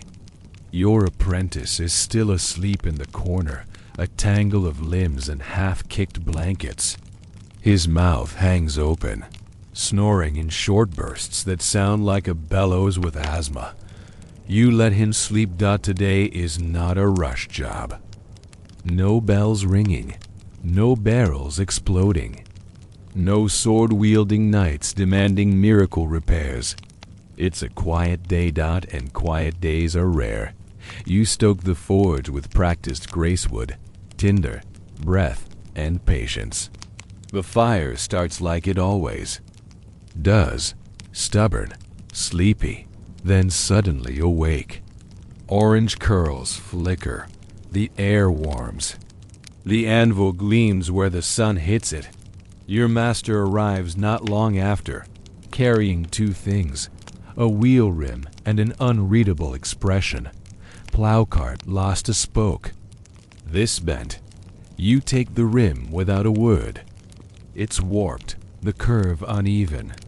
A simple fix, but one that needs precision. If a wheel doesn't spin true, the whole plow skips. If the plow skips, the furrows twist. If the furrows twist, the seeds don't set straight. And if that happens, well, someone's blaming you, not the dirt. You heat the rim and begin to reshape it on the jig. Tap, turn, tap, check. The metal bends reluctantly. You work slowly, carefully. The fire hums behind. Your master sharpens something in the corner, rhythmically grinding iron to edge. You both fall into that forge silence again. The one where two people working side by side say nothing for hours and somehow say everything. Eventually, he speaks. Church. Bell sounds better. You glance up. I used a different curve on the hook, you say. He grunts, which in his native language of grizzled blacksmith means not bad. You finish the wheel rim just before midday. It rolls straight on the workshop floor, wobble-free. Your master watches it spin. Don't let the apprentice ruin it. He mutters. You both chuckle. He leaves for a bit, probably to visit the woodworker, or the well, or just take a moment to remember what clean air tastes like. You're left alone with your tools, the warm forge, and the rhythmic sound of your own breath. You begin sorting scrap next to today's main task. The pile in the corner has grown wild again. Twisted bars, cracked hinges, fractured blades, loops of wire, and the occasional unidentifiable object that may or may not have once been a door latch. This is the graveyard and the gold mine. You sift through, piece by piece, assessing what can be saved. A thin rod? Maybe for a candle holder. A broken chisel? Too soft recycle. Half a horseshoe? Might be enough for a knife tang. A bolt, black, with rust but still strong. Pocket it. This process is strangely satisfying. It's like listening to metal whisper its afterlife plans. Some pieces want rebirth. Some just want to rest. Here's your historical fact. Scrap wasn't wasted in the medieval forge. Iron was too valuable. Every broken tool was potential raw material. Even filings, those delicate curls of steel that danced off your anvil, were sometimes swept up and added to high-carbon blends. Nothing was thrown out unless it was ash. Even ash sometimes got used for polish or case dash hardening dot and the odd tidbit. In parts of the British Isles, old plowshares were believed to carry the spirit of the land they had cut. A blacksmith was expected to treat them with a kind of reverence when reforging them, heating slowly, avoiding certain days of the week, even muttering short charms. Whether this was superstition, tradition, or just a creative way to get it better. Crop. Historians still argue. You find a small, twisted bit of iron in the pile that gives you pause. It's the remnants of a decorative hook, the kind you made last winter for the scribe's bookstand. You remember how proud he was. He'd never owned anything for beauty before, just tools and parchment. He said it made his corner of the house feel grand. You reheat the hook and straighten it out. Not because anyone asked, but because it deserves another life. The apprentice finally stirs. Hair like a haystack, shirt inside out. He mumbles something unintelligible and begins sweeping, half-heartedly. Around your boots, you toss him a bar. Practice tapering. You say. He groans, but obeys, dragging his feet to the far anvil. His first swing is too soft. The second is wild. The third is okay. You don't say anything. Not yet. Instead, you return to your own work, shaping a new handle guard for a cooking knife you left unfinished last week. The metal is cool in your hand, the tang strong. You file, bend, smooth. The knife isn't for anyone in particular, not yet, but it will be. Sooner or later, someone will wander into the forge and say, "You wouldn't happen to have a decent blade, would you?" And you'll reach for this. One, ready, waiting. You work in silence, in sync with the fire dot. It's not dramatic. It's not poetic. It just is. The kind of day that disappears behind the others but quietly holds them up. By sundown, your hands are black again. Your shoulders ache. The apprentice has managed to create something that might be a usable spike. Your master inspects. It squints, shrugs, could hold a door closed. The boy beams. You hide your smile. Outside, the bell in the chapel rings soft and sweet. You hear it now clean, even, not too loud. Your bell hook doing its job. You douse the coals, rake the ash, cover the tools. The forge exhales. You stretch, yawn, roll your shoulders. Another quiet day behind you. Another quiet one ahead. But for now, you rest your hand on the anvil warm, familiar, grounding, and you let yourself feel the stillness. Fire is comfort. That's a strange thing to realize, isn't it? Most people fear fire. They see destruction, danger, the snapping jaws of something untamable. But not you. Not anymore. You've stared into its belly too many times. You've fed it, shaped it, whispered to it with your breath through the bellows. You've needed it more than you feared it. And now, when the morning chill bites at your shoulders and your bones creak like door hinges, it's fire you turn to. Always. You coax the forge back to life before dawn. Again, just like every day. The apprentice grumbles as he passes, his eyes barely open, muttering something about his shoulder hurting. You say nothing.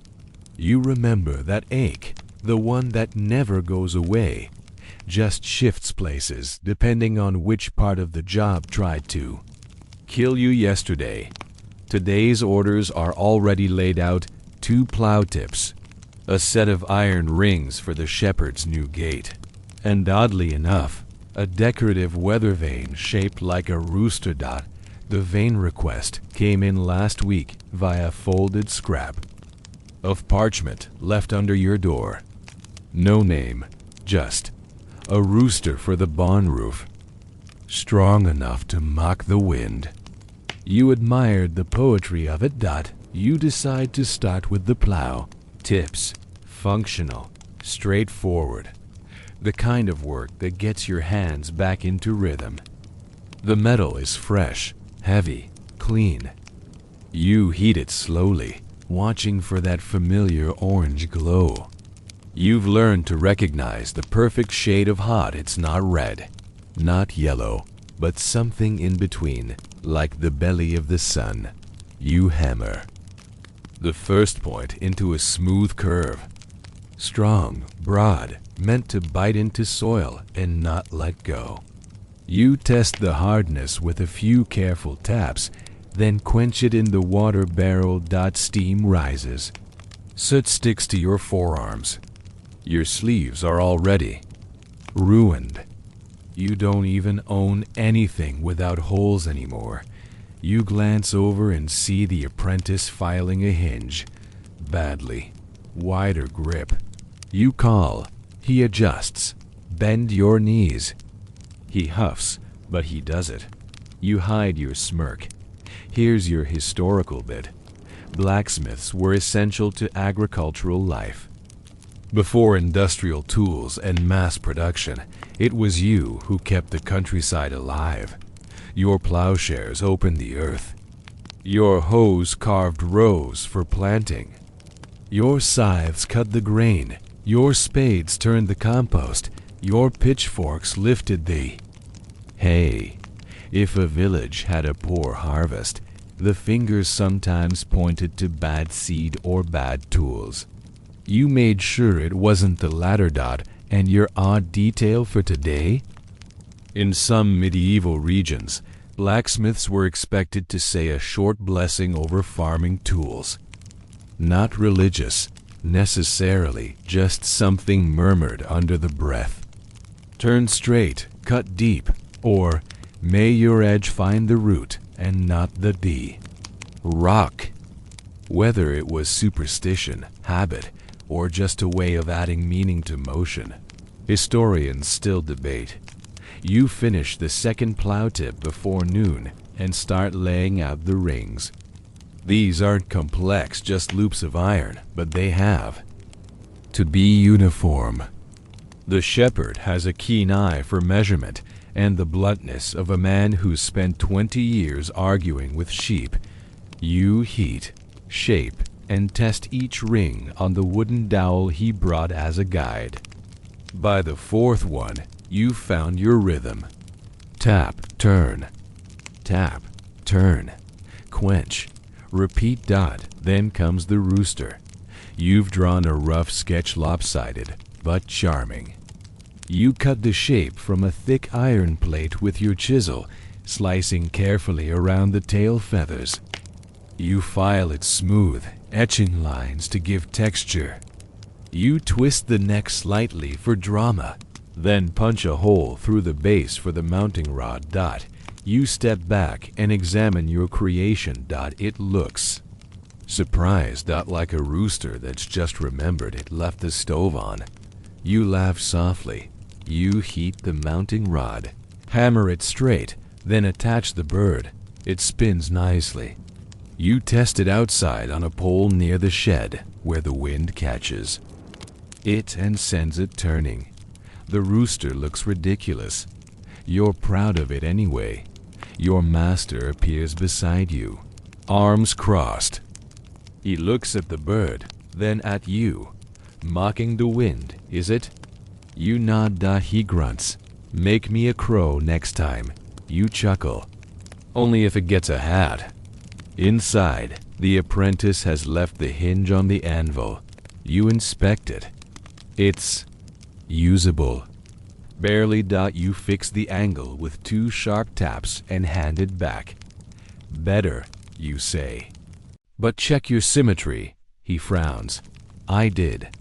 You raise an eyebrow. He sighs. I thought I did. You clap him on the shoulder. There's your mistake. Outside, the shepherd arrives with his sheepdog trotting beside him.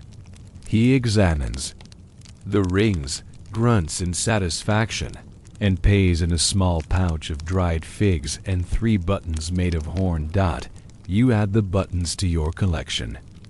They're all different wood, bone, shell, horn. Someday you'll make a coat just to sew them all on. The shepherd glances at the rooster.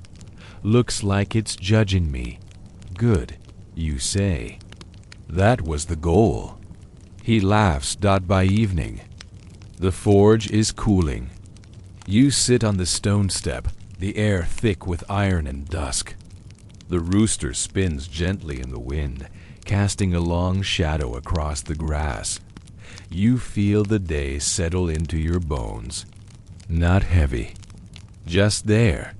A quiet weight that tells you you did enough. You shaped the earth, helped it breathe, bent it to service. Without breaking it. That's what blacksmiths do. You stand slowly, knees complaining like old hinges. The forge is waiting to sleep. And so are you. Evenings at the forge are supposed to be quiet. That's the unspoken rule. Once the coals are raked and the anvil wiped down, the world fades into a sleepy rhythm. You sit on the stoop, maybe peel an apple with a knife you made yourself, and let the fireflies be the brightest sparks around for a while, but not tonight. Tonight, the tavern is loud. You can hear the ruckus from your workbench, cheering, mugs slamming, chairs scraping the floor.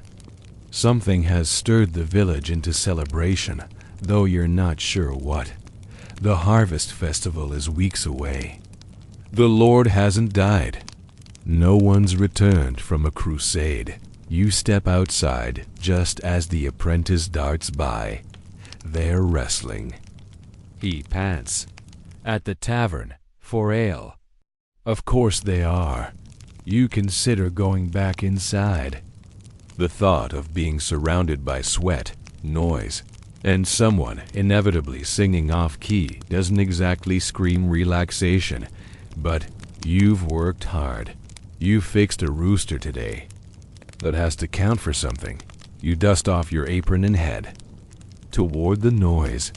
Inside the tavern, it's pure chaos.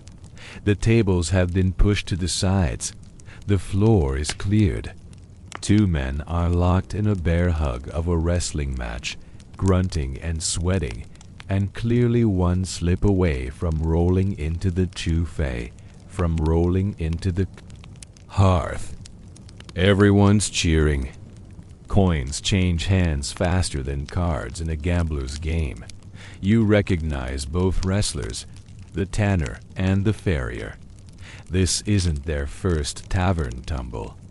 Probably not even their first this week. You slide onto a bench.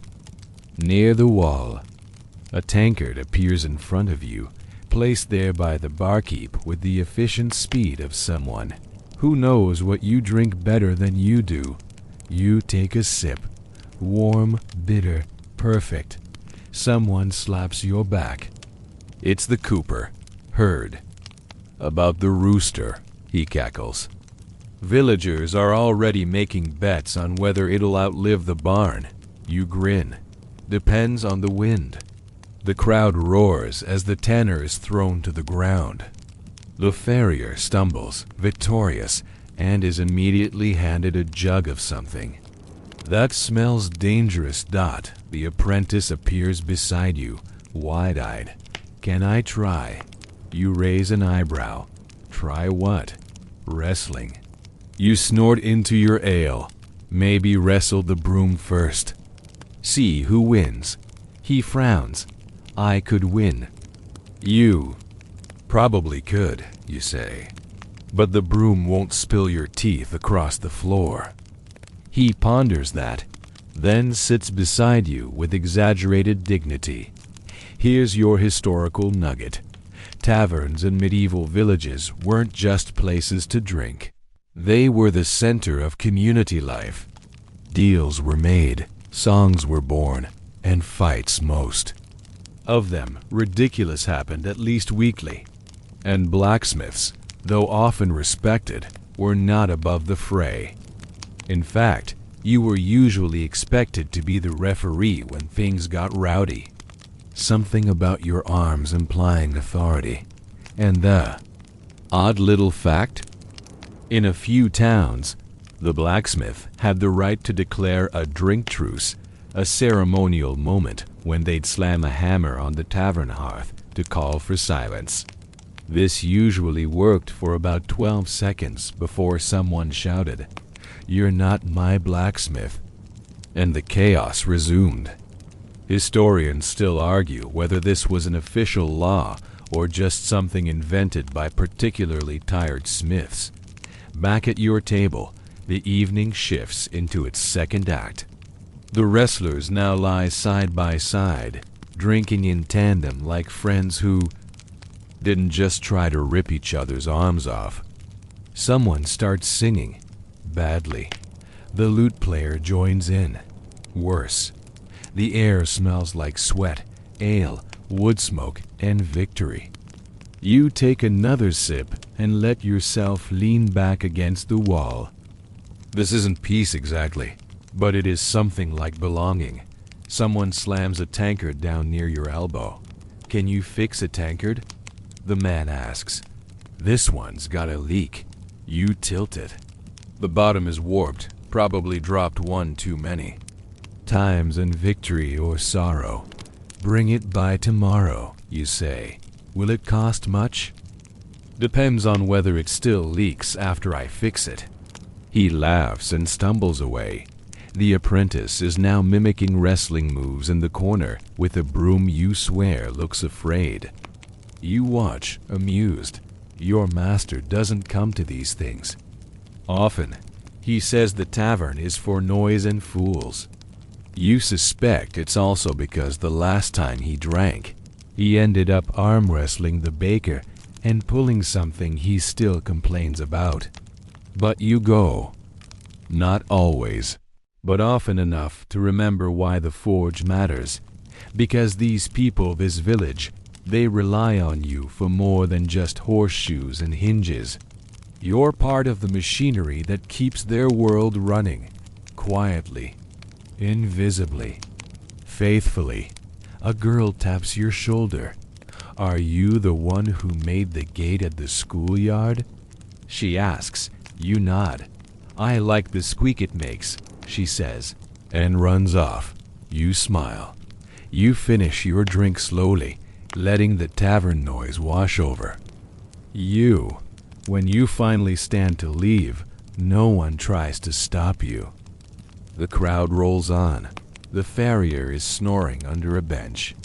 Someone's trying to balance on one leg while reciting a prayer backward. You step into the night air, which feels cold and crisp and clean compared to the ale-soaked chaos inside. Stars are out. You walk home slowly, savoring the quiet. The forge is dark, but still warm. You place your hand on the doorframe, feeling the pulse of the place. Tomorrow, it will be waiting. But for tonight, the hammer rests. And so do you. You're back at the forge before sunrise. The tavern laughter still echoes faintly in your bones, and there's a pleasant ache behind your eyes. Too much ale or too much noise, you're not sure which. Either way, your body has no intention of letting you sleep in. The coals are asleep too, curled beneath their ash blanket like old embers dreaming of flame.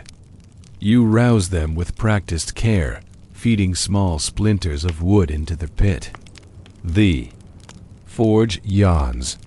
You pump the bellows slowly, watching the sparks tumble upward like fireflies with purpose as the heat grows. So does your list of things to do. There's a gate latch to repair for the miller. A set of tongs that needs adjusting the apprentices, no doubt, judging by the uneven jaws and a mysterious note left by the baker. Please come by. It's urgent. Bring your hammer. You're mildly concerned about that last one.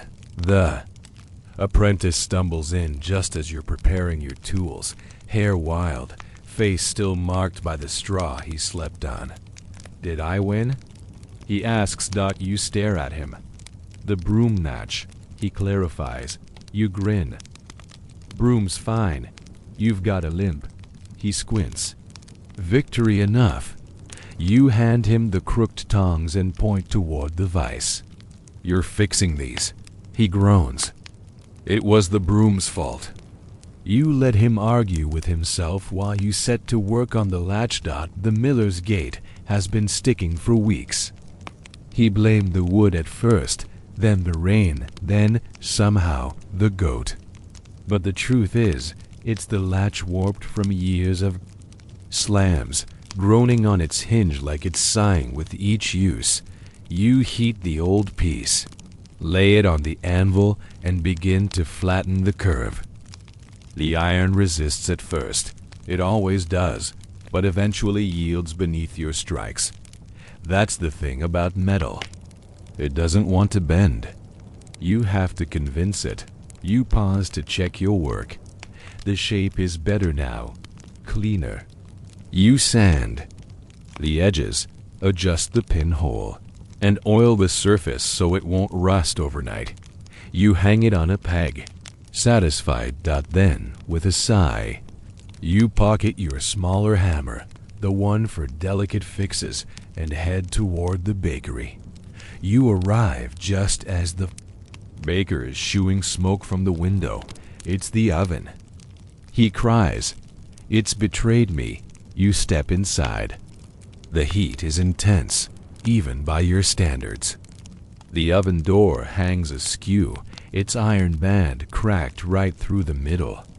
He gestures toward it dramatically, flour puffing off his sleeves like smoke.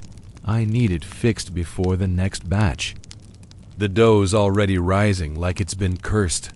You nod. The door was one of your earlier jobs made when your hands were less sure, your angles less precise. You've wanted an excuse to remake it. You set the oven door on the baker's table and examine the crack. Too thin here. You murmur, the heat warped it. The baker leans in like he's studying an ancient map. Can you reinforce it? You smile. I can make it angry enough to last another decade. Back at the forge, you start over. A new band thicker, better curved. You shape it while the apprentice files horseshoe nails nearby, muttering under his breath about rust and revenge. You finish the band and bring it back before noon. The baker watches you reinstall it, sweating through his apron. The bread rises, patiently nearby, as if daring you to finish in time. When the new door band clicks into place, the oven lets out a soft hiss, almost a thank you. The baker grins. You've saved breakfast. He hands you 2 loaves, still warm, still dusted, with flour. You carry them home like treasure. Here's a historical gem. Blacksmiths often bartered more than they sold. Coin was scarce in most villages, and food was king. Fixing an oven door might earn you bread for a week. A dozen nails could buy you a wedge of cheese or a strip of salted meat. Your forge wasn't just a workplace, it was a corner of the village. Economy, glowing with quiet transactions. And your fun fringe fact? In some towns, blacksmiths had the right to place a special mark on their tools, a tiny notch or twist that signaled it was their work. In England, one smith carved a tiny fish shape into every blade, claiming it brought balance. Whether it helped or just made identification easier when something broke, historians still debate. You return to the forge with bread under your arm and ash on your sleeves. The apprentice holds up a horseshoe nail, triumphant. This one's sharp. You take it, weigh it in your hand, nod. Try 3 more like that. He groans but smiles. You eat the first loaf while sitting on the forge step, tearing it with your hands. It's crusty, rich, almost too good to be payment, but you've learned to take joy where it comes. Later that afternoon, a traveler stops by a lean man with a long beard and a pack full of kitchenware. He holds out a skillet with a hole clean through the bottom. Bad batch of metal, he mutters, or a very determined rat. You inspect it. Thin, uneven iron. It's a miracle it didn't collapse earlier. I can patch it, you say. He nods. I'm not picky. You work quickly cutting a small plate, riveting it into place. You heat the pan just enough to blend the edges without warping the rest. As you work, he watches with narrowed eyes. Not many smiths left who'll fix cookware, he says. They all want to make swords. You shrug. Pots outlive wars.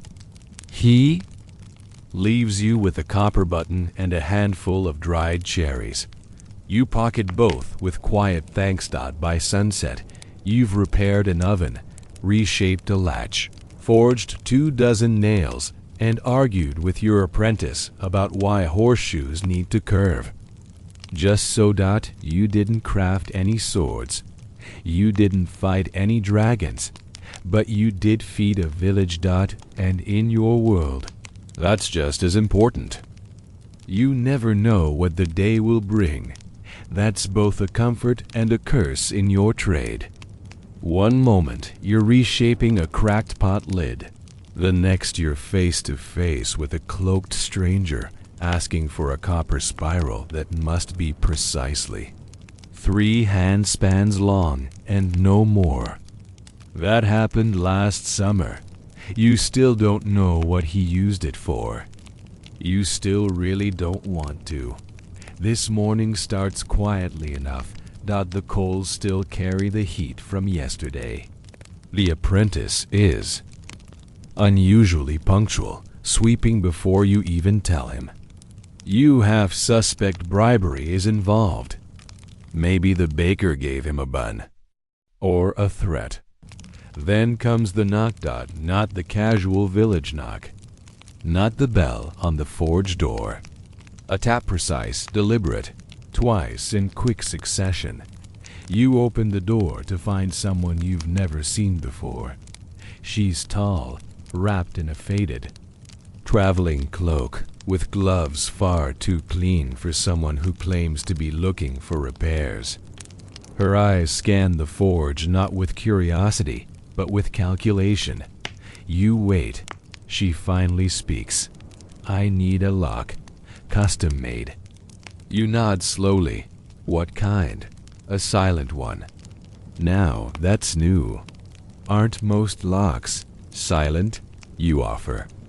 She smiles, just barely. This one must not click. You glance at your master, who's now watching from the corner with his arms crossed and the expression of a man about to pretend he's not interested. You gesture for her to sit at the workbench. Tell me more. She leans in, speaking in low tones. The lock, she explains, must be flush set into a wooden box. It should open with a smooth, friction-fit key. No ratchets, no tumblers that make noise. Not even a telltale scrape. Sounds like you want a trick box. You say.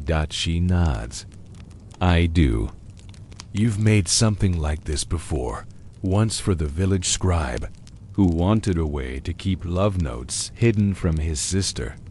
It was more of a novelty, but this smells like something else entirely. You measure, sketch, calculate the shape. The lock will need a hidden spring, a latch so finely ground that it catches only when turned just so. You'll have to forge a new key for it, small, flat, with a twisting shaft, no thicker than a spoon-handle. It'll be delicate, tedious. You're intrigued. 3 days, you say. 2, she replies. You raise an eyebrow. She doesn't blink. 2, you agree. As she leaves, your apprentice turns to you. She didn't say what it was for. No, you say. She didn't. He pauses. Think it's for a treasure box? Or a body? He goes pale. You. Let that sit. You begin shaping the key first. It's slender, flexible, deceptively simple. You file it while the apprentice works on horseshoes and your master prepares rods for a gate. The forge buzzes with quiet focus. The kind you only get when everyone's too deep in their own work to argue. You heat a tiny square of brass and begin the housing. The trick is keeping it snug, but not so tight the key sticks. You sketch a new mechanism on a scrap of parchment, half hinge, half sliding latch. You'll use a copper spring to hold it shut and a carved groove to guide. The silent action. Here's your historical fact. Medieval lockmaking was an art form in its own right. While most village blacksmiths didn't specialize in it, some developed intricate puzzle boxes to protect valuables. Locks were symbols of status, and more often than not, of fear. What you locked away said more than what you owned. And the odd little truth. In 14th century France, there were competitions among locksmiths to design locks that couldn't be picked. The winning design one year had over 7 moving parts and required a 2-key sequence. Whether it worked or not is lost to time, but historians still argue whether such feats were genius engineering or glorified party tricks. Back at the bench, you test the key. It turns smoothly. No click. You smile. You test it 10 more times, adjusting the spring tension until it gives only under the right angle and pressure. You line the inside of the mechanism with beeswax borrowed from the chapel candles to muffle any metal-on-metal noise. The apprentice watches you work, fascinated. You ever make a box like that before? You nod. Once. Did it work? Too well, you say. The scribe couldn't open it for a week. He laughs. You sure she will? You shrug. Not my problem. By evening, the box is nearly done.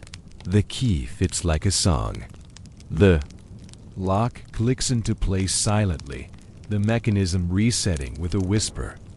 You test it in your hands, flipping it open, snapping it shut. Again and again. It holds. Your master walks by, glances down. Can't even hear it, he says. You nod. That's the point.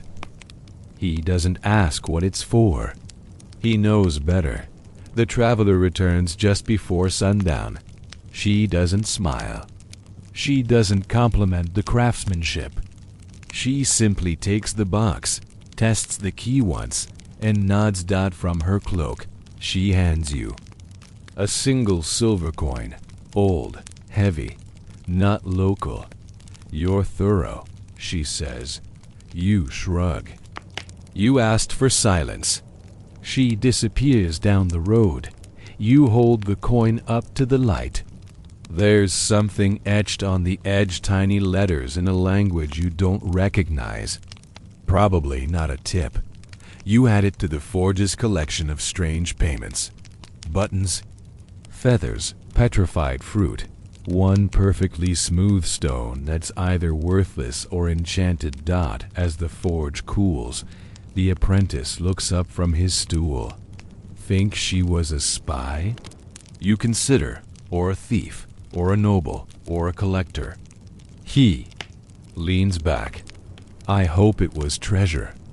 You smile, not answering. The truth is, you don't need to know. You shape the world, one request at a time. And sometimes that means making things people don't want others to hear. There's a particular smell that clings to you after a full day in the forge. It's not just sweat and smoke. That would be easy. It's something deeper.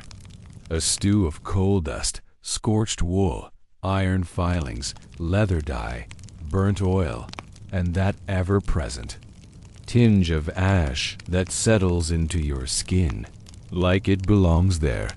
You try to wash it off, occasionally, half-heartedly. But the truth is, no matter how many times you scrub, it always returns. The villagers don't mention it anymore. They're used to it. You pass in the street and they wrinkle their noses discreetly or shift a step to the side. Even the dogs seem to identify you by scent alone. This morning, you catch your reflection in the trough water. Face darkened, soot in your eyebrows, and a smudge near your left cheek that might actually be permanent. You look like the forge itself walked on 2 legs. You laugh softly and splash water on your face. Anyway, futile effort, but tradition. Your first task today is one of those you dread. Reshaping a decorative iron lampstand for the chapel. It's not urgent. It's not even broken. The priest just wants it to be a bit straighter. Or maybe more. Curved, which is not helpful direction for someone working with fire and physics. You heat the base carefully, twisting the shape over a wooden form. You try subtle bends, soft curves, nothing too sharp. It's not until your 3rd attempt that it finally looks correct, whatever that means in priest speak.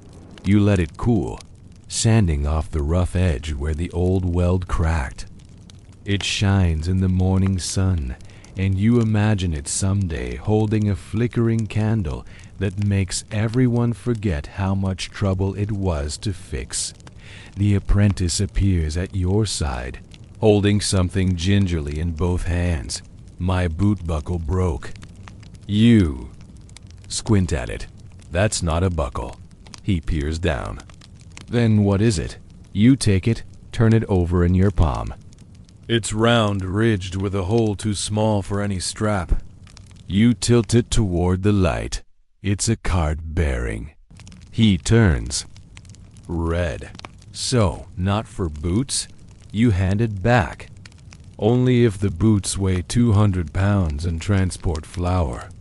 He shuffles off. You return to your bench, amused. Here's your history nugget. In medieval villages, smiths were expected to know everything about everything. Not just horseshoes and hinges, but buckles, bucklers, locks, nails, harrow teeth. Even bits of farming gear so obscure they were identified by shape alone. If it was metal, it came to you. If it wasn't metal but broke, it still came to you. You were the fixer of tools, bones, egos, and occasionally reputation.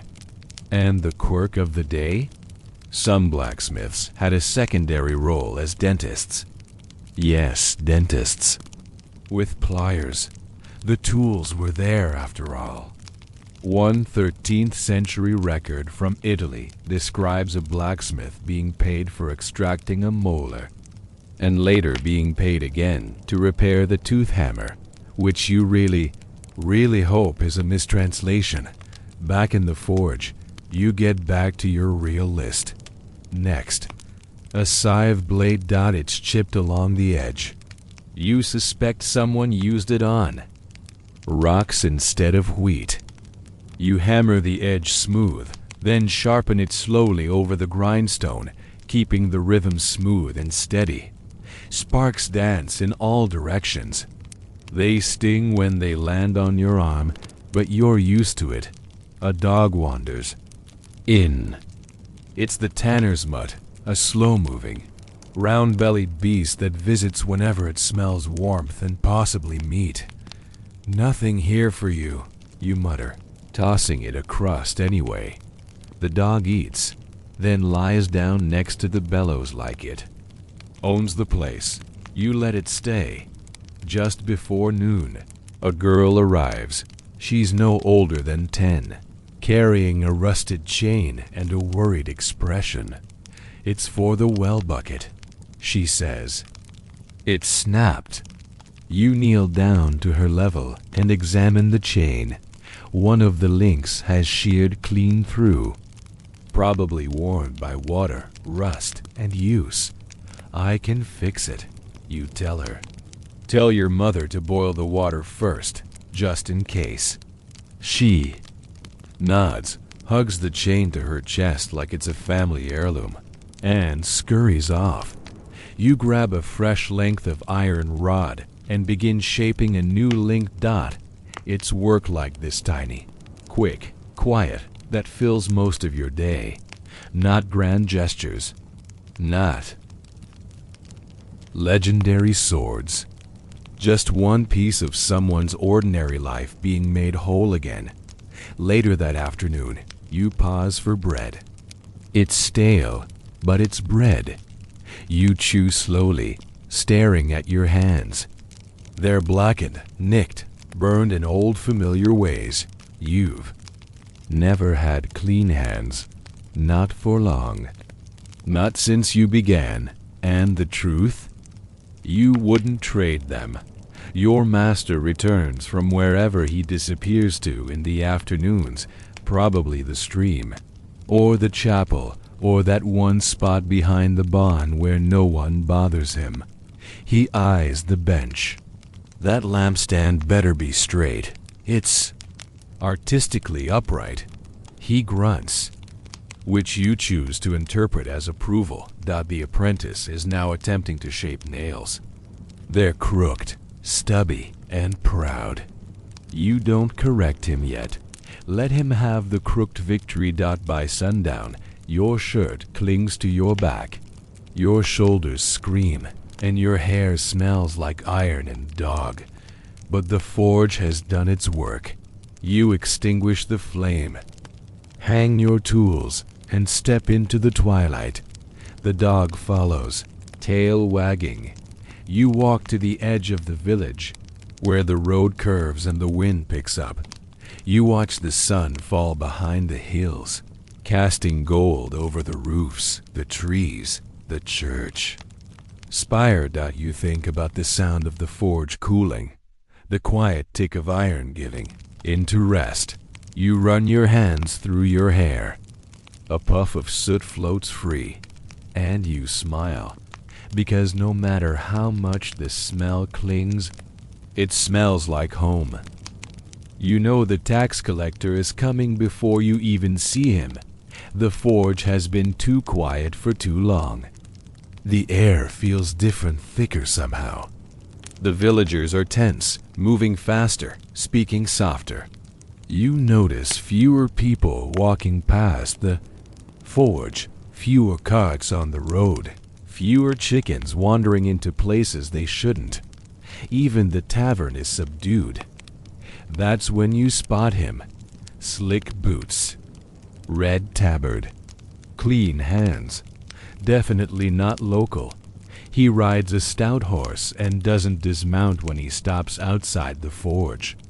He looks around, unimpressed, then lifts a scroll and reads your name from it like it personally offends him. Tax dues. He says without greeting, for use of coal, tools, and the King's Road. You wipe your hands on your apron and step outside. Coals from the forest. You say, tools are mine. Roads barely passable. He blinks once. Still. Taxed. Your master appears behind you, arms folded. He says nothing. He doesn't need to. The collector shifts slightly. He's not scared, exactly, but aware. You retrieve the pouch from behind the door.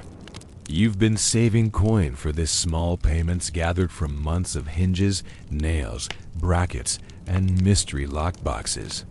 It's not a fortune, but it's enough. Barely. You count the coins into his palm. He weighs them, short by 2. You stare at him. Weights exact. He shrugs. King's rate increased. War levy.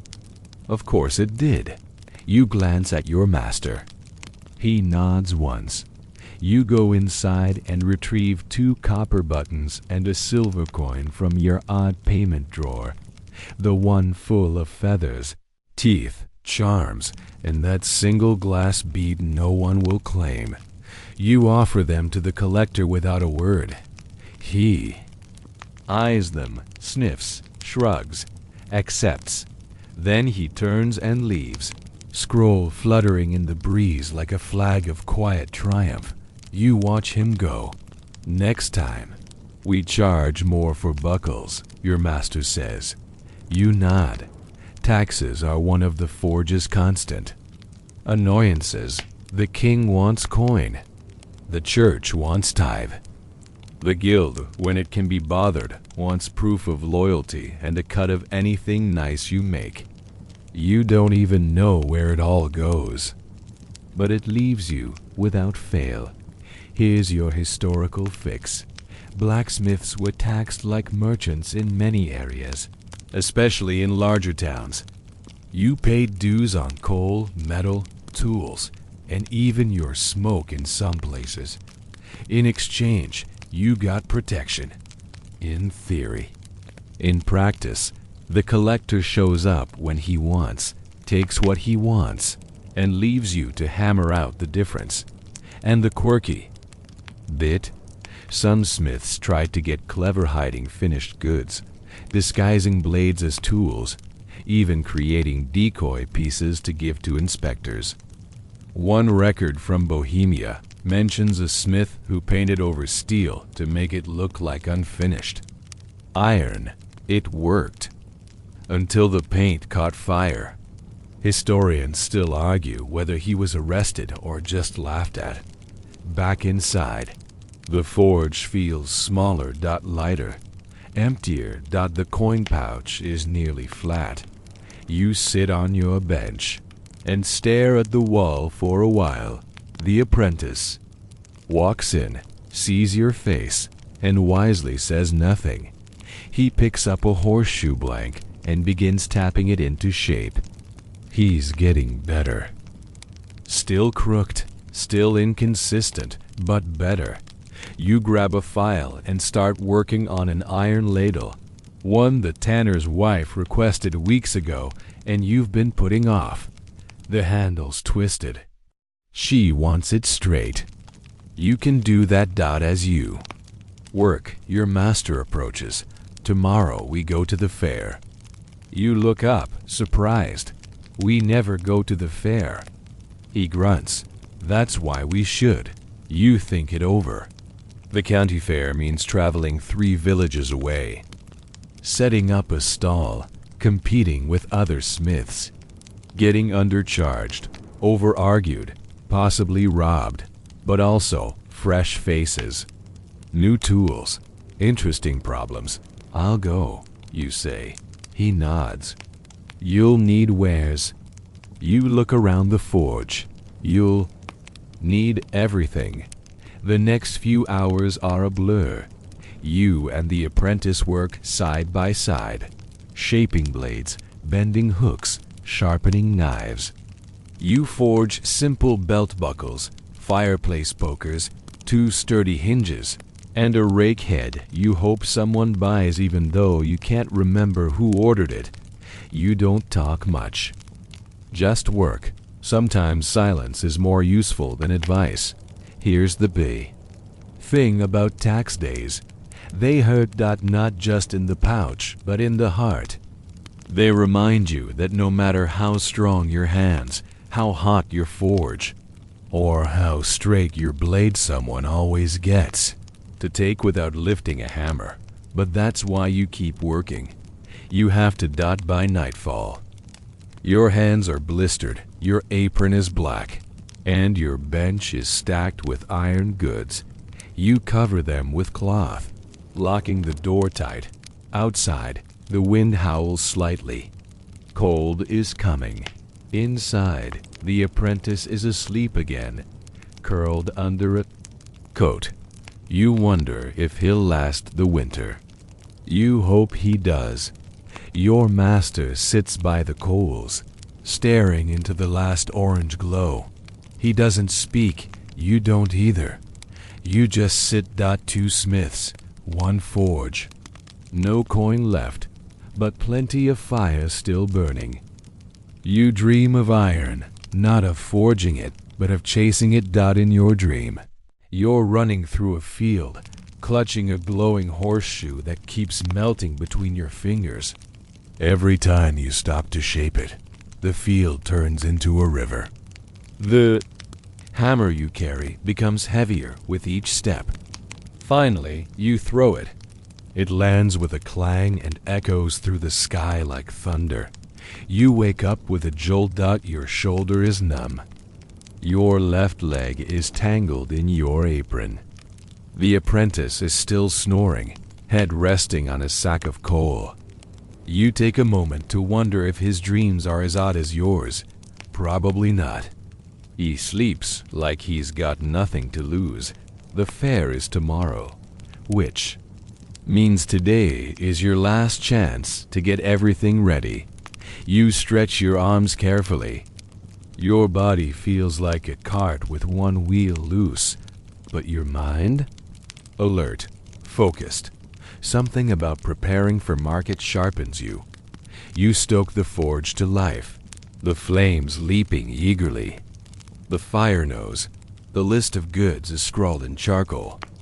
On a board by the door, -5 knives, 3 cooking, 2 hunting, 2 full sets of hinges -1 horseshoe display rack, 6 belt buckles, 1 hearth. Poker to 10 random items, aka whatever sells. You begin with the knives. The blades have already been shaped. What's left now is sharpening, polishing, and fitting the handles. You start on the cooking knives first, shaping the edges with the whetstone. Slow, deliberate strokes. You hum softly to keep time. The edge begins to sing, catching the light. You attach simple wooden grips to each one oak, burnished, oiled. Nothing fancy, but reliable. You carve a small mark on the bottom of each hilt, a curved line and dot, not your initials. Just your mark, something to say I made this. This passed through fire and came out better. The apprentice watches. Why don't you put your name on them? You shrug. If the knife's good, they'll remember who made it. He nods slowly, then leans over his own work, a half-finished coat hook he's hoping someone buys because it looks like a goose. It does not look like a goose, but you let him believe it. The hinges come next. You heat and shape each one carefully, ensuring the movement is smooth and the holes are even. It's tedious work, but there's a rhythm to it. The metal bends in familiar ways now. You don't even need to measure as often. You feel when it's right. Here's your historical fact for the day. Fairs in medieval Europe were more than just entertainment. They were the heart of regional commerce. People traveled for days to buy, sell, and trade. Blacksmiths were often featured near the front gates because their wares were heavy, in demand, and loudly persuasive, and the quirky. Bit? Some smiths would perform live demonstrations at their stalls, heating metal on portable braziers and reshaping. Horseshoes in front of gawking children and impressed merchants. It wasn't always about sales, it was about spectacle. One account tells of a smith in Bruges who would balance a hot horseshoe on his tongue before dunking it in ale. Historians still argue whether he was brave, foolish, or simply very thirsty. You shape the belt buckle's next small oval, polished to a shine. These sell well. People always want something sturdy to hold their lives together. The apprentice finishes his coat hook. You give it a passing glance. It now looks slightly more like a duck. Progress. You begin loading everything into the cart by mid-afternoon. The wagon is old, held together by prayers and patches, but it'll do. You wrap the tools in cloth, stack the wares carefully, and tie them down with thick rope. The dog shows up again. You toss it a piece of bread crust. Not coming with us. You say it sits anyway, tail wagging. Your master appears, eyeing the cart. Too heavy, he says. You remove 2 pokers. Still too heavy. You remove the goose hook. The apprentice protests. You ignore him. Better, your master says. You take a moment to sit on the cart's edge. The sun is low, sky turning gold. You're tired, aching, covered in soot but proud. You've prepared for this, not just today, but for years. Every hinge, every knife, every horseshoe in this cart carries your time, your breath, your fire. The apprentice comes over, holding something behind his back. I made this, he says, and hands you a small iron charm. It's shaped like a hammer. Rough, but recognizable. For luck, he adds. You don't say anything.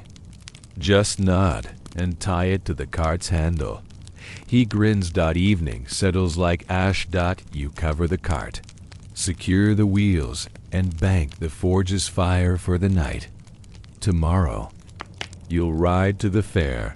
You'll face bargaining merchants, other smiths, fussy lords, and curious farmers. You'll sell what you've made.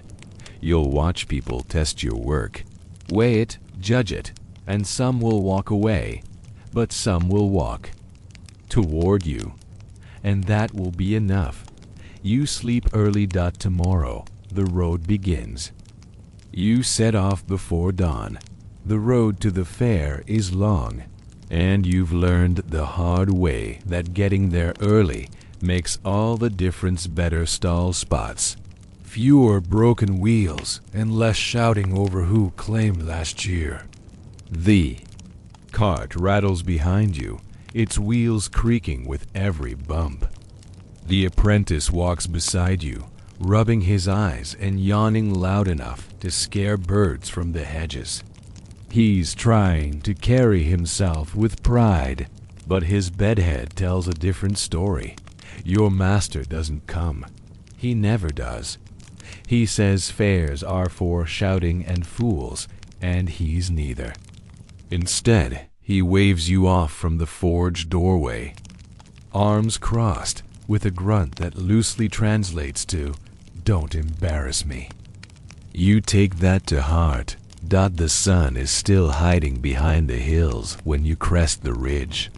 Below, the fairground is already stirring, tents going up like mushrooms after rain, horses being tied off, and stalls being claimed with the ferocity of people who've never known peace. You find your usual spot near the edge of the tools and goods area, close to the coopers, but far enough from the tanners to avoid that smell. You start unloading carefully, laying out the wares in rows, knives glinting in the light, polished hinges stacked like armor plates, buckles arranged in neat lines, the infamous duck hook perched at a strategic angle. The apprentice begins setting up the display board for the horseshoes, humming to himself. By the time the crowds begin to arrive, your stall is ready, and then the real work begins. It's not forging. It's not hammering. It's talking. You hate this part. A man in a wide-brimmed hat picks up a poker and immediately frowns. "Bit short, isn't it?" "It's for smaller hearths," you reply. "My hearth's big." "Then you'll need two." He blinks. "Why two?" "One for the fire, one for the wife." He laughs. You've got him. He buys one. The next hour is a blur of chatter and judgment. People don't just look at your work, they poke it, they sniff it. One man even licks a blade to check the finish. You pretend not to see that the apprentice is thriving. He's explaining the nail sizes to a merchant with impressive enthusiasm, though he keeps calling the goose hook a decorative bird implement, which sounds both suspicious and expensive. A noblewoman stops by. She's wearing riding leathers and has a hawk perched on her glove. She examines your belt buckles like she's choosing gemstones. "These are yours?" she asks.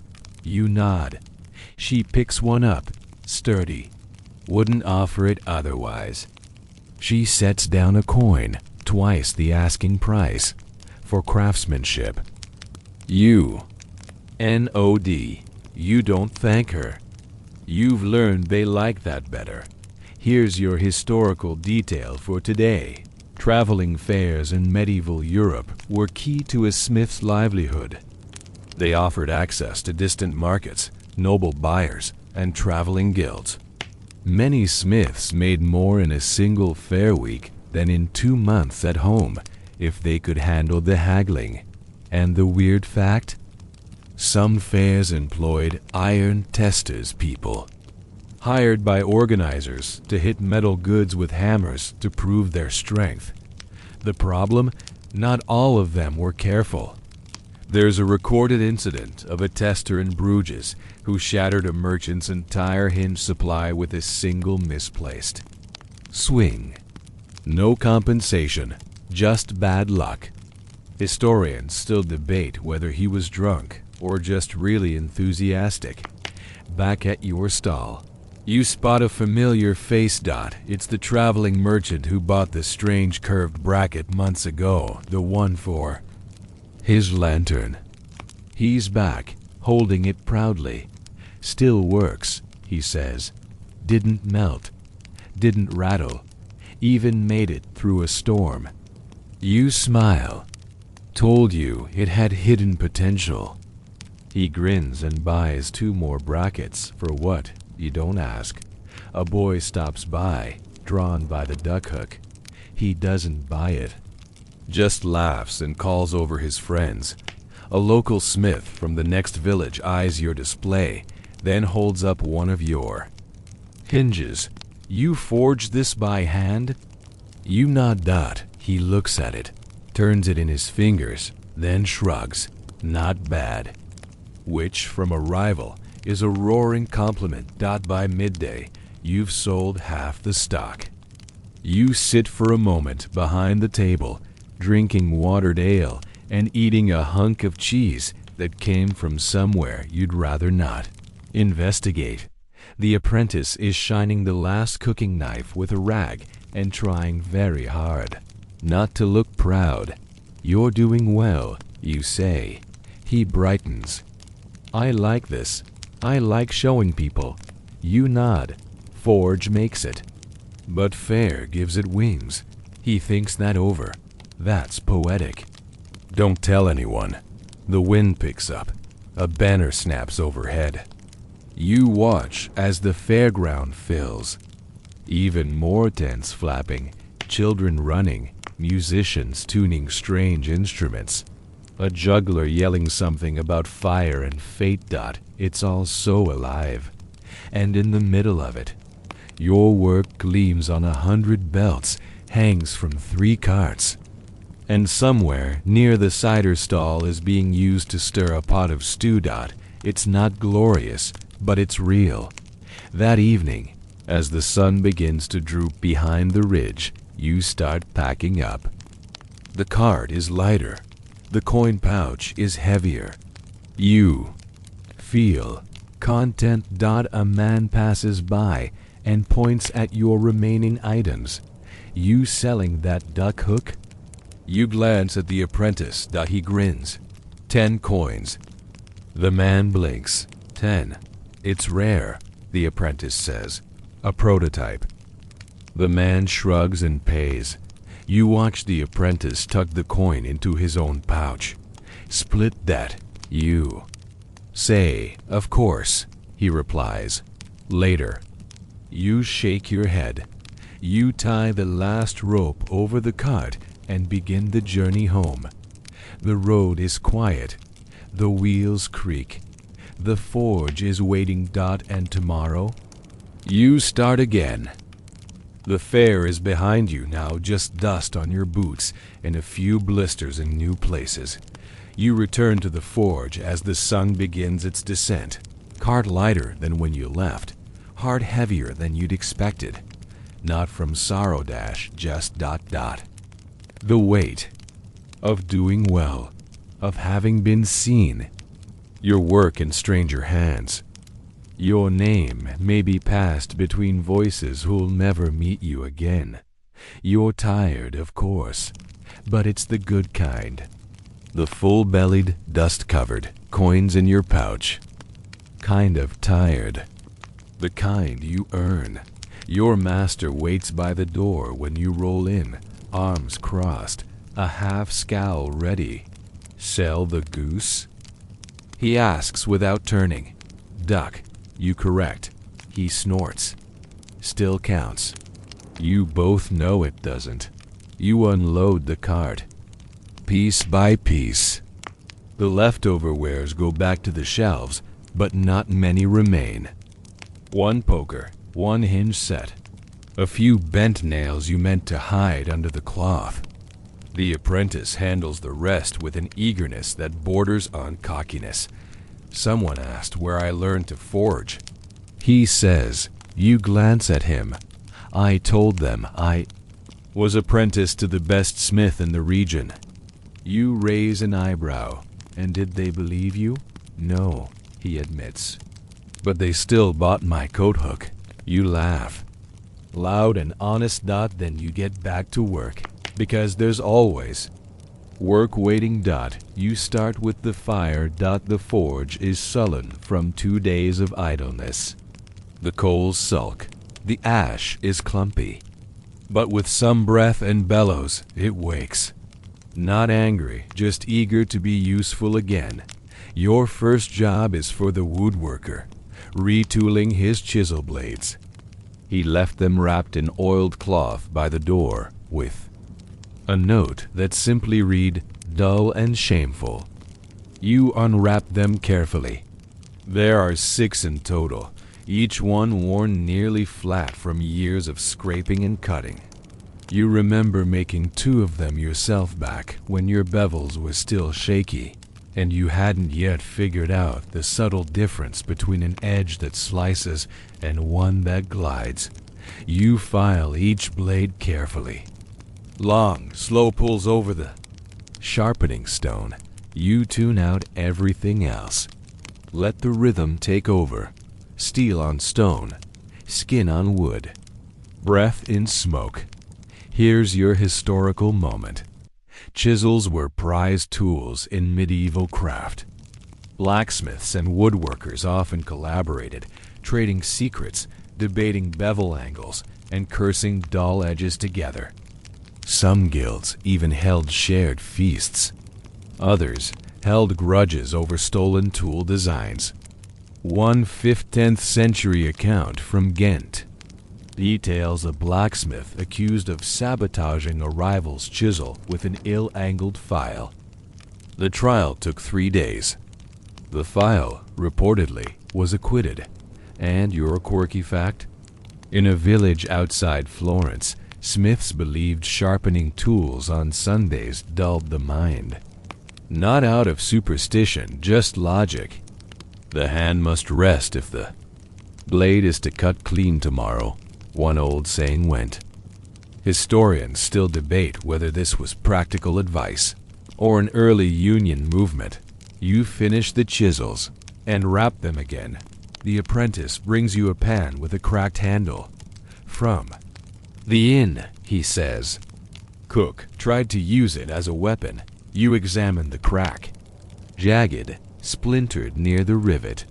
The pan's old thick iron, the kind forged before you were born. You respect it immediately.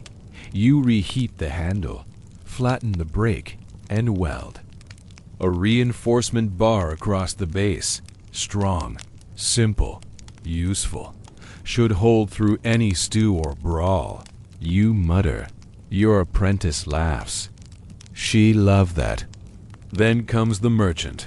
You hear his cart before you see him, creaking wheels, clinking glass. The smell of pepper and old parchment. He stops outside the forge and hails you. You step out, wiping your hands. He's middle-aged, well-fed, with eyes that dart like bees. He holds out a folded paper. I need this made. You open the note. It's a drawing. Crude, confusing, circular. You tilt your head. What is it? You ask. He leans in. A collapsible brazier.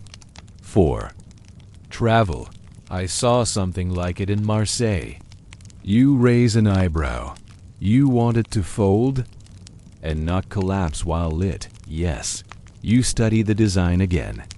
Hinged arms, a crossbar base, removable legs. It's ambitious. Possibly dangerous. You nod. I'll try. He grins and tosses you a pouch. 3 days. You call after him. And if it folds too much, he shrugs. I'll blame the road. Back inside, you sketch a cleaner version of the brazier on a scrap of wood. You run your fingers along the grain as you draw, already imagining how the parts might move, how they might fail. You don't mind a challenge. You live for them. That night, the forge quiets early. The apprentice snores under the workbench again. You think about moving him, but decide against it. Let him rest. He earned it. You sit by the dying coals, the brazier sketch beside you, the chisel blades resting nearby like little soldiers awaiting orders. Your hands are blackened. Your eyes ache. But you smile, because this is what you chose. Because this is what you build every day, not just tools. Not just hinges. But trust. The village trusts you. The road sends people to you.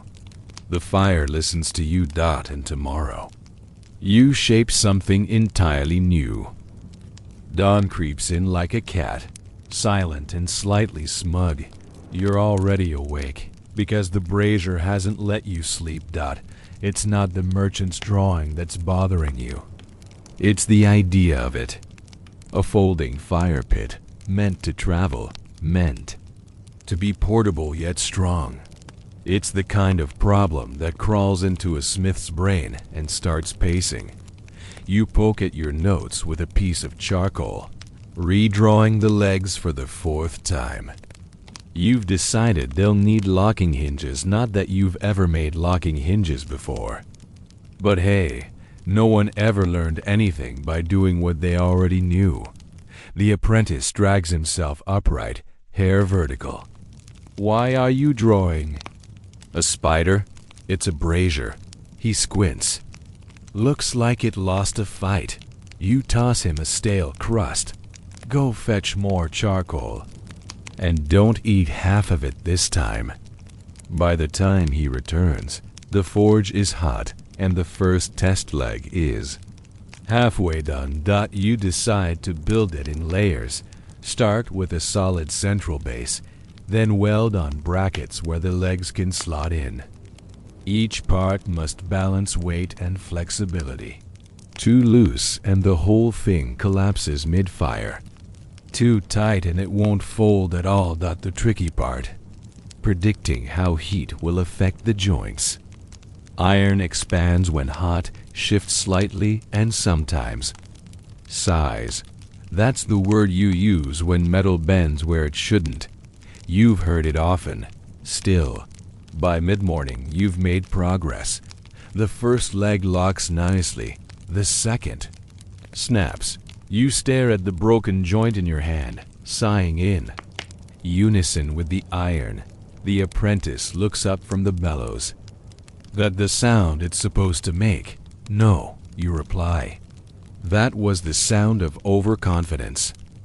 You adjust your design, add a small pivoting plate to support the weight. It's inelegant, but it might work. Here's your historical detail for the day. Portable braziers did exist in parts of medieval Europe, particularly among traveling merchants, soldiers, and sometimes nobles on the move. Some were simple iron bowls, others more elaborate contraptions with collapsible arms. One recovered example from 14th century France had etched spirals and removable legs. Whether it was used for warmth or cooking is debated. But either way, it shows creativity wasn't just for cathedrals and coats of arms. And the fringe tidbit? In some regions, travelers burn specific herbs in their braziers, not just for warmth, but for cleansing the air. A popular one? Dried sage and rosemary. But in the Low Countries, there's a record of burnt beetle shells being used to ward off illness. Historians still argue whether that was based on actual belief, poor eyesight, or just someone misunderstanding. Basil. You forge on dash, literally by sunset. You've got the brazier assembled. 4 legs. A circular grate, collapsible, locking hinges that click when pressed into place. It's clunky, but functional. You set it up outside, just beyond the forge. You light a small fire. It burns steady. You even perch a kettle on top. It doesn't fall. The apprentice claps. You built a traveling fire. You nod. Now we see if it walks. He looks alarmed. You smile. You let the fire burn for an hour. Then you collapse the brazier. It folds. Nothing snaps. Nothing sighs. You hold it for a moment. this strange little contraption of your own design, and feel oddly proud. It's not beautiful, but it's clever. And sometimes, clever beats pretty. The next day, the merchant returns. You unfold the brazier before him, one hinge at a time. You light a fire inside. You heat a small iron cup of water. You pour the steaming liquid back into a bucket. You fold it all down in 10 seconds. He's silent. Then, I want 3. You blink. 3, 1 for me, 1 for my brother, and 1 to break at parties. You're not sure what that means. You don't ask. You spend the next week making 2 more. The third one you make intentionally clumsy, easier to break. At parties, you assume. You hope he doesn't try it near his tent. The coins he gives you feel heavy in your pouch. Not just because of weight, because they were earned with thought, because you built something new. You realize something as you wipe soot from your face. For years, you've been repeating. Nails, knives, horseshoes. But this was invention. This was craft. And it felt good. You look over at the apprentice. He's fiddling with a strange hook he's trying to bend into a heart shape. He's failing. But he's trying. You nod to yourself. Maybe you think you'll let yourself try more. Maybe blacksmithing isn't just about the past. Maybe it's about building what's next. The rain begins before sunrise. Not a polite mist or a passing drizzle, but a full-throated, wet boot, smith-cursing downpour that pounds the roof. Like a drummer on market day, you roll out of bed and pull on your tunic with a sigh. There's no use delaying. It's still a work day. The forge might be covered, but everything else isn't. The apprentice is already up, crouched by the door, watching the rain with the grim fascination of someone who knows he's about to be asked to run through it. You grunt. He groans. You both get to work. There are repairs to do. The rains brought water into the side storage shed, and your sack of charcoal now resembles a miserable pile of black porridge. You start scooping out what you can salvage while your apprentice bails out a puddle forming around the anvil's base. Today's mood is soggy, and so are your sleeves. But the jobs don't stop. In fact, on days like this, they seem to multiply. Neighbor shows up with a bent rake, muttering curses about thunder spirits. A local boy brings in a snapped gate hinge, soaked through and still dangling from the frame like a drunk sailor. The baker wants the rivets on her oven door tightened. It's begun puffing flour clouds like a cursed volcano. And through it all, the rain keeps falling. Today's historical fact: blacksmiths didn't take rain days off. If anything, bad weather meant more work, leaky carts, wet hinges, warped tools from sudden exposure. Iron, after all, doesn't like to get wet without purpose. Medieval smiths often had partial roofs over their forges, with walls open enough to vent smoke but angled to keep most rain out. That said, most was generous. Some spent entire winters forging with soggy boots and dripping eyebrows. Quirky tidbit time: in parts of Wales, smiths believed that forging during a thunderstorm risked awakening the iron. What that meant exactly is unclear. Some said it could make tools turn against their users. Others thought it just spoiled the metal's temper. One 13th century smith reportedly refused to hammer anything on storm days, claiming it whispers back. Historians still argue if he was superstitious or just lazy. You smile thinking about that as you hammer a nail back into shape. You've had nails whisper too. Mostly, Not again. The apprentice pulls a bucket over his head as he runs to fetch more kindling. He returns looking like a drowned rat, but triumphant. Save the dry wood, he declares as if he's carried it. From a collapsing monastery. You nod. Congratulations. You now get to light the fire. You turn your attention to something more delicate, a lady's hairpin, snapped in half.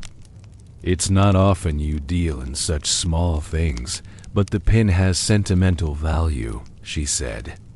A gift from her grandmother. Twisted silver wrapped around. A sliver of blackened steel. You work slowly, setting the two ends against the coals and warming them until the faintest shimmer of red glows through the silver. Then, with tweezers and a hammer the size of your thumb, you fuse them together with fresh wire and hope. The apprentice watches silently. That's forging too. He asks. Everything's forging, you mutter. Outside, thunder rumbles. The door rattles. You decide it's time for soup. You send the apprentice to the inn. He returns with a dented pot of something gray and steaming. He claims it's turnip. You suspect it's regret. Still, you both eat in silence, perched on upturned buckets while the forge hisses and the rain keeps time on the roof. Then, a knock. It's the steward from the manor. He looks displeased, which is just his face. He holds out a bent sword. The young lord tried to fence with a curtain rod again.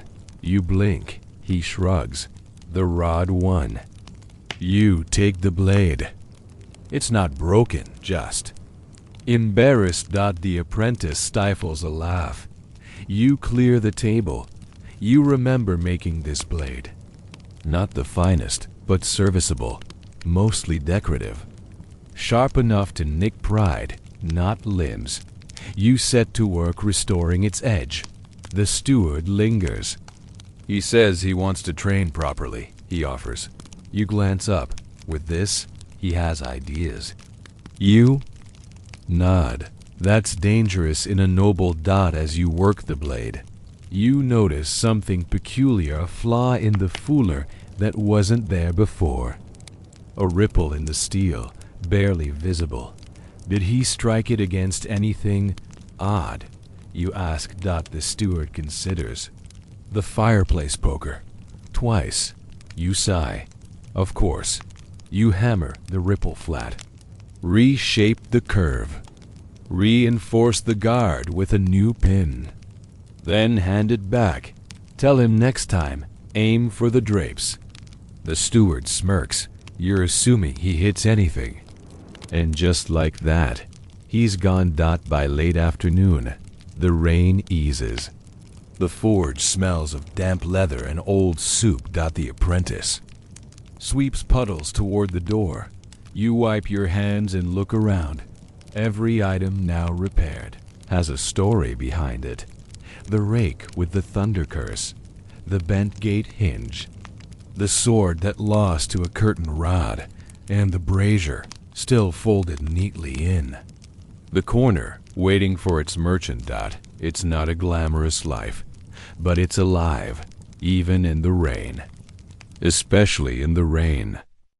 The clouds clear overnight, leaving behind that sharp, metallic scent the earth gives off after rain, the kind that feels like a forge cooling too fast. You stretch your arms over your head and step outside. The sky is washed clean. The puddles still glisten in the ruts of the road, and the chimney smokes gently, like it too has exhaled. You've decided today is for the bellows, not the dramatic, let's forge a new sword kind of bellows, but the quiet, stubborn maintenance that keeps the heart of the forge beating. Because if the lungs of the shop wheeze, nothing breathes. The leather is cracked along the seams. The seams were last sewn well. You honestly don't remember. The apprentice suggests it might have been before the Great Pie accident, which you don't dignify with a response. You lay the bellows on the bench, gently. It deserves respect. You've coaxed hundreds of fires with it. You've scolded it, praised it, even blamed it for your own mistakes. But you've never thanked it. Maybe today's the day that you begin cutting new patches of leather. Soft, oiled hide, carefully chosen for its flexibility. Not too thick. You don't want to arm wrestle it every time you need a little air. While you're working, here's a bit of historical trivia for your foggy morning brain. Bellows were often made in-house by blacksmiths themselves or by leather workers. They knew. The design varied, but the most common was the double-lunged bellows, two paddle-like chambers connected at a hinge, with a single nozzle to direct airflow. Some large forges even used water-wheel-powered bellows, though you won't be getting one of those unless the manor decides to sponsor your retirement. As for today's strange but true fact, in the Alpine regions, bellows were once decorated with painted symbols meant to keep the fire obedient. Some were geometric, some were floral. One bellows found in a Tyrolean forge had a crudely drawn smiling goat. Historians still argue whether it was a charm, a joke, or the world's earliest branding logo. The apprentice peeks over your shoulder. You going to draw a goat on ours? You deadpan, only if you keep asking questions. He wanders off. You sew the leather patches in slow, looping stitches. The thread is waxed linen, thick as twine. Your fingers ache by the fourth seam, but there's a rhythm to it. Pull, tighten, knot. The kind of rhythm that speaks louder than your thoughts. When you finish, you test the bellows. A deep inhale, a powerful exhale. The fire responds, instantly flaring up in a satisfied burst, as if it's been waiting to breathe properly again. You smile. The apprentice claps. She lives. You named the bellows. He shrugs. She feels like a Gertrude. You shake your head. The day continues. More repairs.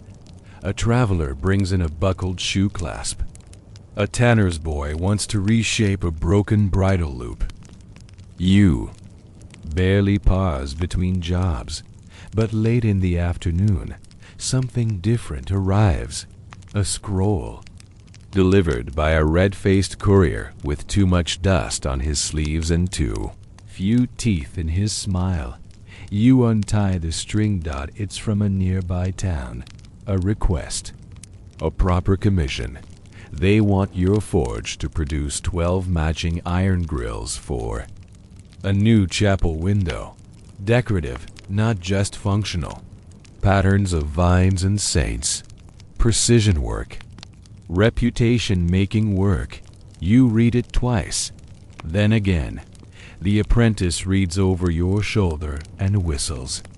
They know we're just two people, right? You're not sure if it's a mistake or a miracle. Either way, it's a real job. The kind that puts your name in places you've never been. You spend the evening redrawing their designs. The original sketch is fine, but impractical. Too many curls. Too many flourishes that would catch a cloak or snag a finger. You simplify elegantly.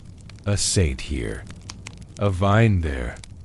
The iron must breathe, not just look good. This is the part no one talks about when they say blacksmith. The design, the balance, the visual grace. Most people think you just hit things until they behave, but iron is music. You just happen to play it with a hammer. Here's your historical debate for the day. There's an ongoing argument among medieval art historians about how much design work blacksmiths themselves did. Some believe church officials or masons supplied precise drawings. Others argue that smiths often improvised within guidelines, adding their own motifs, animals, even faces. Some scrollwork patterns from English grills show tiny frogs, owls, and grinning suns, none of which were part of any canon. Just someone having fun. You like to think it was the apprentice's idea, or maybe Gertrude's. The night is quiet as you finish the last sketch. You hold the charcoal-stained parchment in your hands, staring at the pattern. It's ambitious, time-consuming, possibly underpaid, but it's yours. You made it. And in the stillness, you realize something. There are hundreds of forges across the land. Some bigger, some better funded, but this one, this is yours. Your hands, your fire, your apprentice named Gertrude. You snuff the flames and smile in the dark. Morning brings with it a peculiar scent, not the usual forge smoke or oiled leather, but the unmistakable aroma of roasted chestnuts. You step outside and find the street unusually busy. A traveling fair has arrived at the edge of town, and people are already streaming past with wide eyes and empty coin purses. You don't usually indulge in such things, but fairs bring customers, and customers bring strange requests. Sure enough, before the bellows even wheeze, a wide man with a floppy hat and 3 layers of colorful scarves barges in. He introduces himself with a dramatic bow and no name, just the juggler. He needs a custom iron stand. Something collapsible, but tall, with hooks, for fire torches. You blink at him. He spreads his hands as if this explains everything. You nod slowly. You want me to forge a juggler's torch stand. Precisely, he says. To cradle flame, but not cage it. Right. You fetch some scrap rod and start sketching in the soot.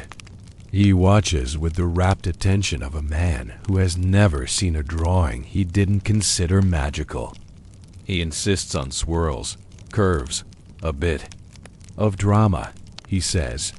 You mutter something about structural integrity. He responds with a cartwheel.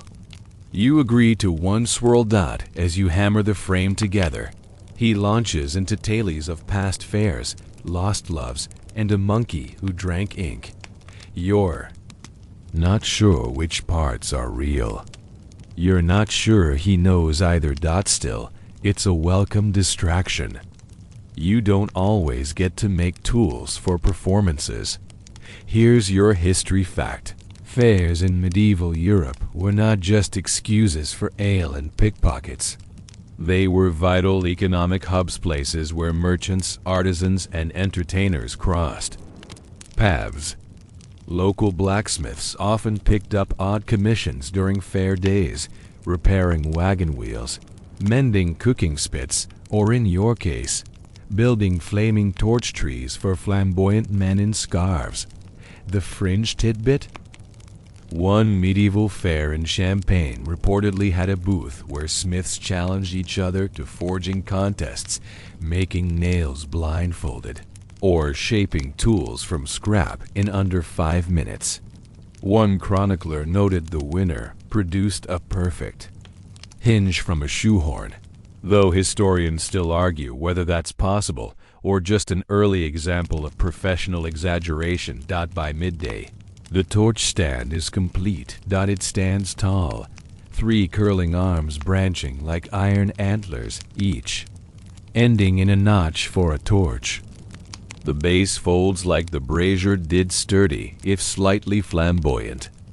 The juggler spins in delight, throws you a pouch of coins, and disappears into the crowd. You almost miss him. Because now comes the second wave. Fairs mean travelers.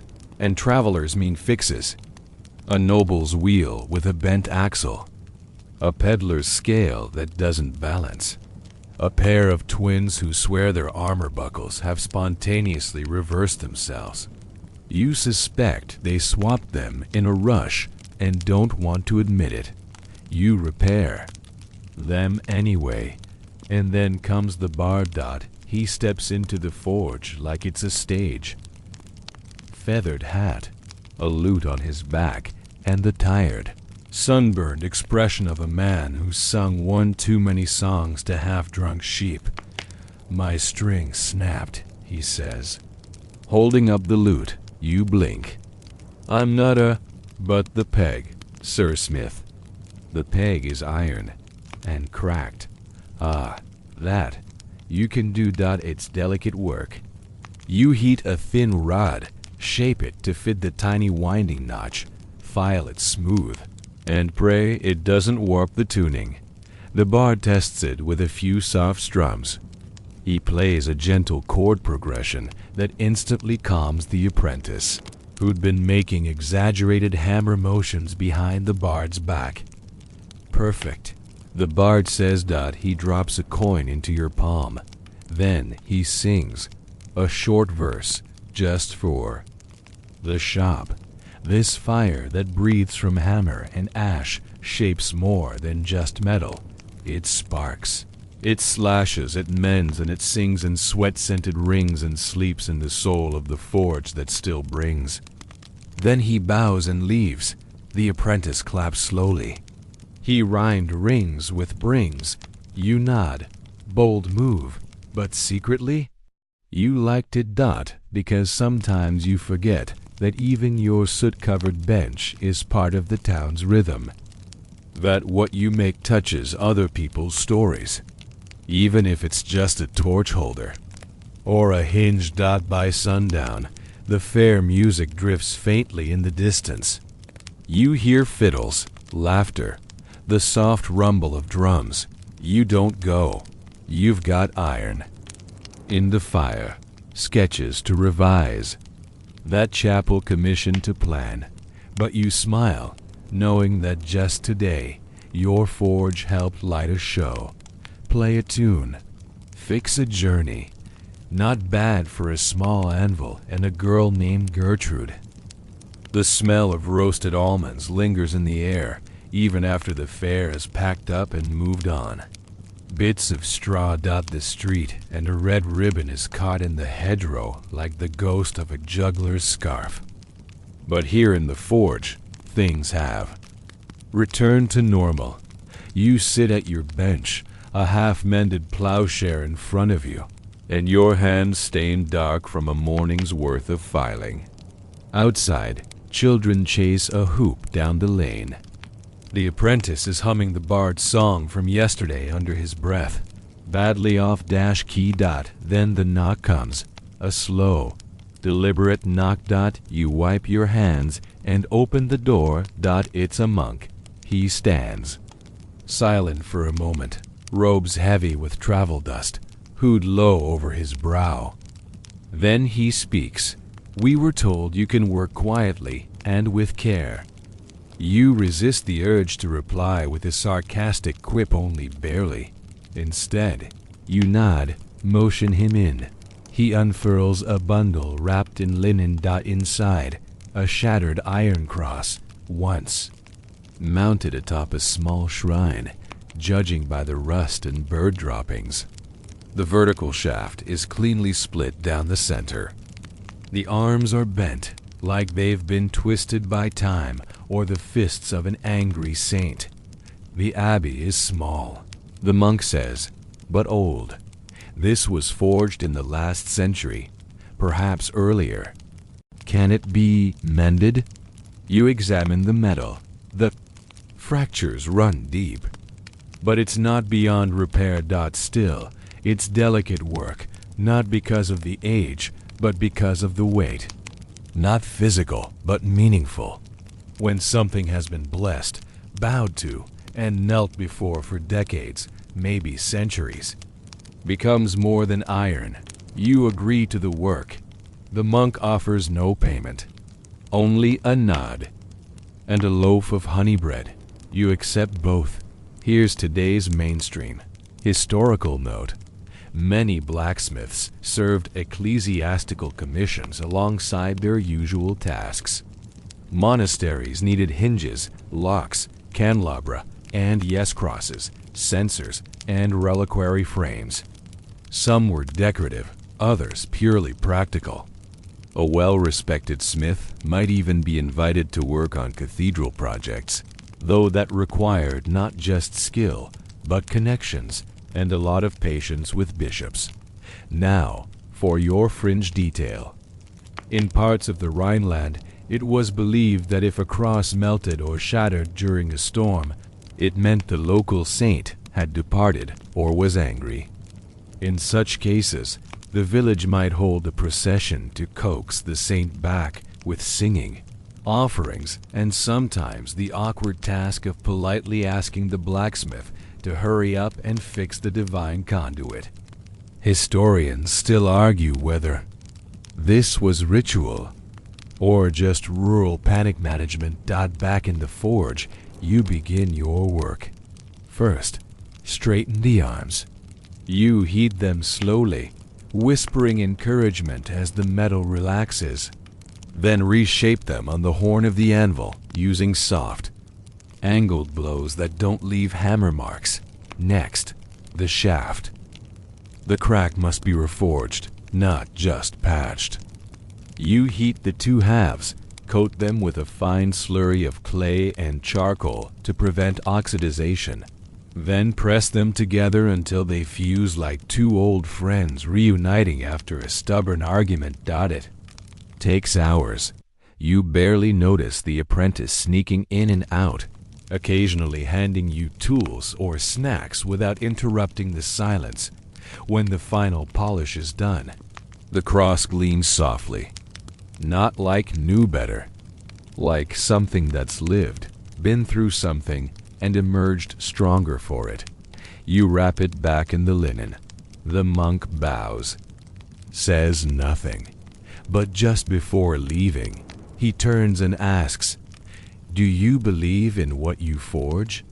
You think about it. You've shaped tools that feed people, weapons that defend them, locks that guard secrets, grills that let in light, even jokes like that ridiculous mustache comb you made for the butcher's wedding. And now, this, I believe. In the hands that hold it, you say. He smiles. That will do. The door shuts behind him. And for a moment, the forge is completely still, just the crackle of the coals, the tick of a cooling anvil, the whisper of old heat. You sit on your stool and breathe. There's a rhythm to this life. Sometimes it thunders, like a hammer stroke. Sometimes it's soft, like cloth wrapping a relic, but it always continues, and you, strange creature of soot and sparks, are right in the center of it. The next morning arrives with a shiver. The chill seeps in from the edges of the shutters, and you tug your cloak tighter before stoking the coals. Autumn is coming quickly this year, earlier than usual. The forge floor stays cold beneath your boots, and every breath leaves a ghost in the air. You rub your hands together and whisper a few warm words to Gertrude the bellows. She huffs obediently, and the coals glow to life. You can already feel it in your joints. These will be the long days, the kind where warmth is earned one glowing ember at a time.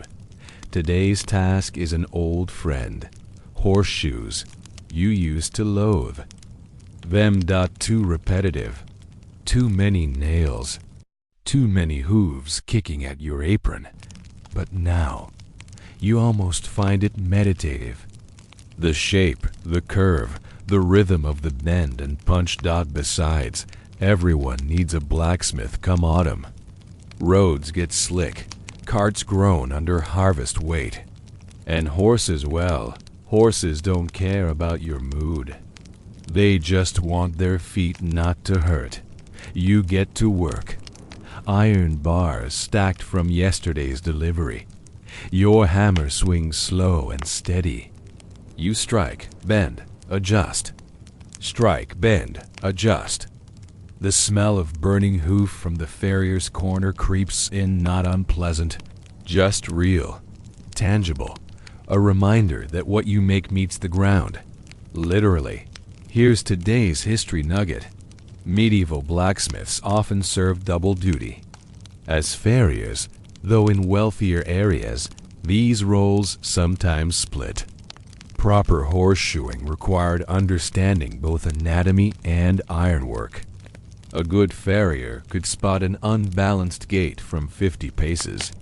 A bad one could lame a warhorse. And the quirky bit?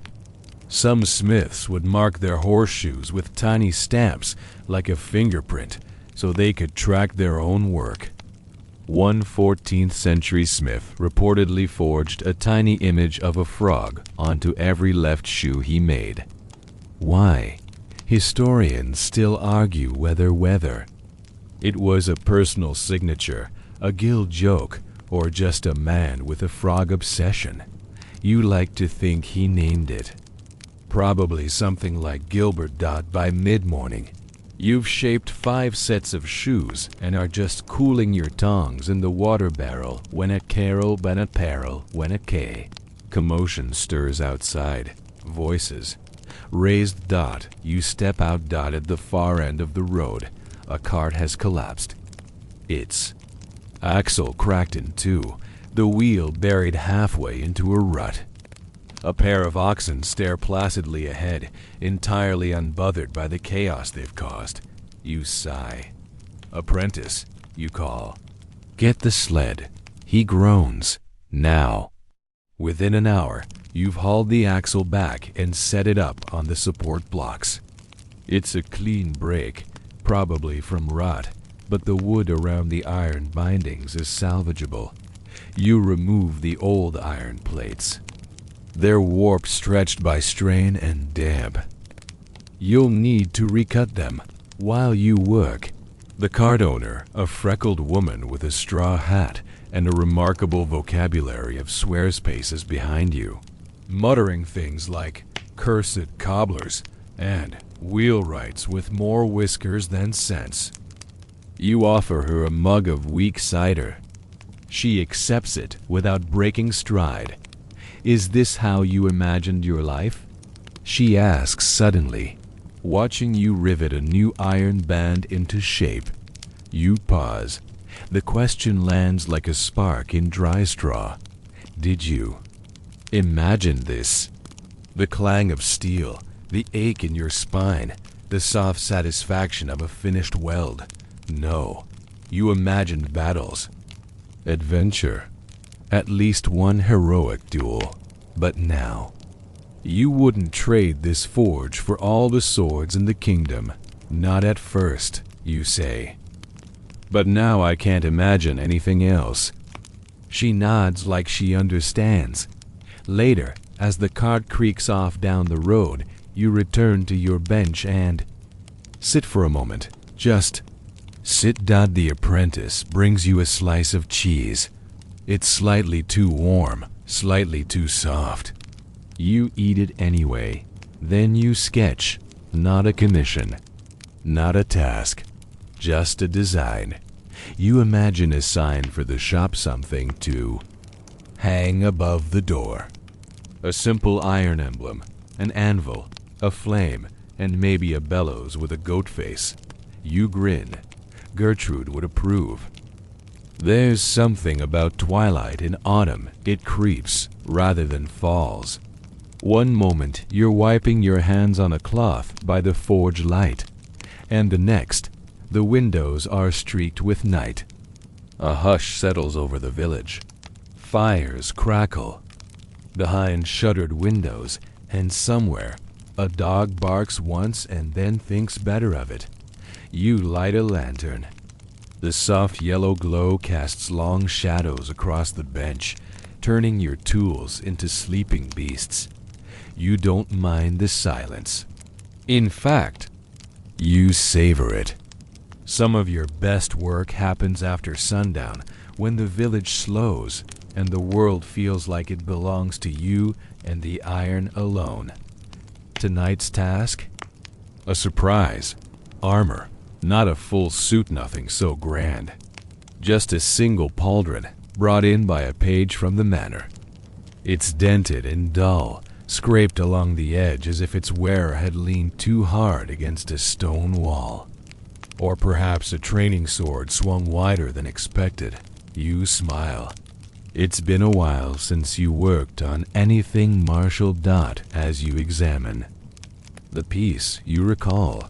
Once upon a time, you wanted to forge swords. Not for display, not ceremonial, but the real, kind battle-worn, edge-holding, knight-carrying steel. You imagined your blade swinging through air and history, your maker's mark carried into stories. But that's not where life led. And yet, here you are. Polishing, hammering out dents, reforging edges. Still part of someone's tale. Here's your historical fact for the evening.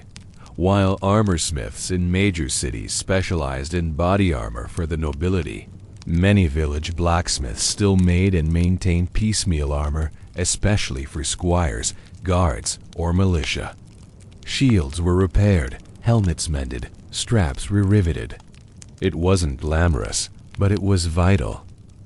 And the quirky tidbit? Some blacksmiths were said to whisper protective charms into the metal during forging, especially for helms. There's a Welsh legend about a smith who refused to craft helmets unless he could recite a rhyme during the quenching. No rhyme, no helm. Historians still argue whether this was folk magic, personal superstition, or just an excellent way to delay deadlines. As you work, you find yourself whispering not charms exactly, but phrases, encouragements, reassurances. Hold tight, mend smooth, you've done well. Strange how habits form. The apprentice creeps in, expecting to be scolded for lingering. Instead, you hand him the lantern and motion for him to watch. You show him how to reheat a curve without compromising its strength. How to use gentle blows to coax out a dent. How to polish without thinning the metal. He watches, eyes wide. You wonder if he'll remember this moment.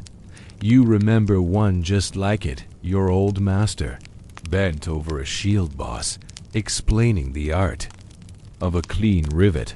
You didn't understand half the words then, but you remember the tone, the steadiness, the quiet belief that one shape could change everything.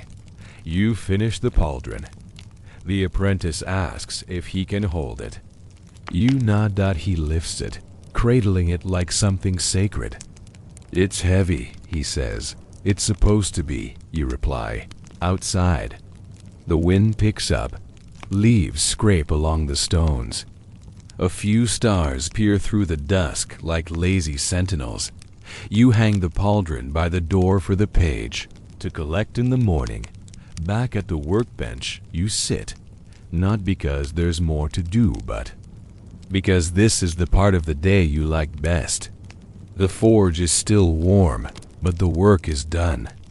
Your hands are tired, but not sore. There's a rare quiet in your chest, like a fire that's burned exactly the right amount. You reach for your sketchbook. Not the commission one, the secret one. The one with scrolls and hinges and things that don't need to be built, but want to be. You draw a clasp, decorative, leaf-shaped, completely impractical. Then a door latch in the form of a dragon's mouth. Then a kettle hook that curls like a fiddlehead fern. No one will pay you for these, but maybe someday you'll make them anyway. Just for you, because sometimes being a blacksmith isn't about who you forge for. It's about who you forge as. The day starts with frost. A fine silver crust lines the eaves, glinting like someone spilled powdered glass across the village roofs. Your breath fogs the moment you open the door. Even the anvil has a chill to it, cold that sinks into the bones of the iron itself. You flex your fingers and mutter a complaint, though no one is around to hear it but the goat 2 doors down and a pigeon that appears to be judging your hat. Still, there's work to be done. Today. Hinges. Lots of them. Apparently, a nearby manor house has decided every single door, shutter, and chest must have matching hardware. No two are broken, just unfashionable.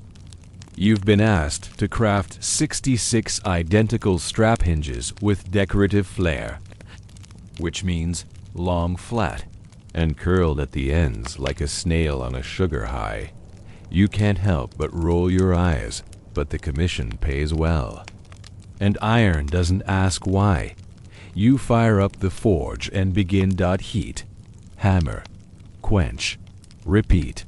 Your rhythm becomes almost hypnotic. The curl at the end of each hinge must be just right, tight but not cramped, elegant but not flimsy. You get it wrong twice before it clicks, and then it's like the iron remembers the motion for you. Here's your solid historical detail. Medieval blacksmiths weren't just weaponsmiths. They made a vast range of household fittings. Hinges, locks, window grills, keys, curtain hooks, even bed frames. A single noble household might employ a local smith for months at a time to outfit a new wing.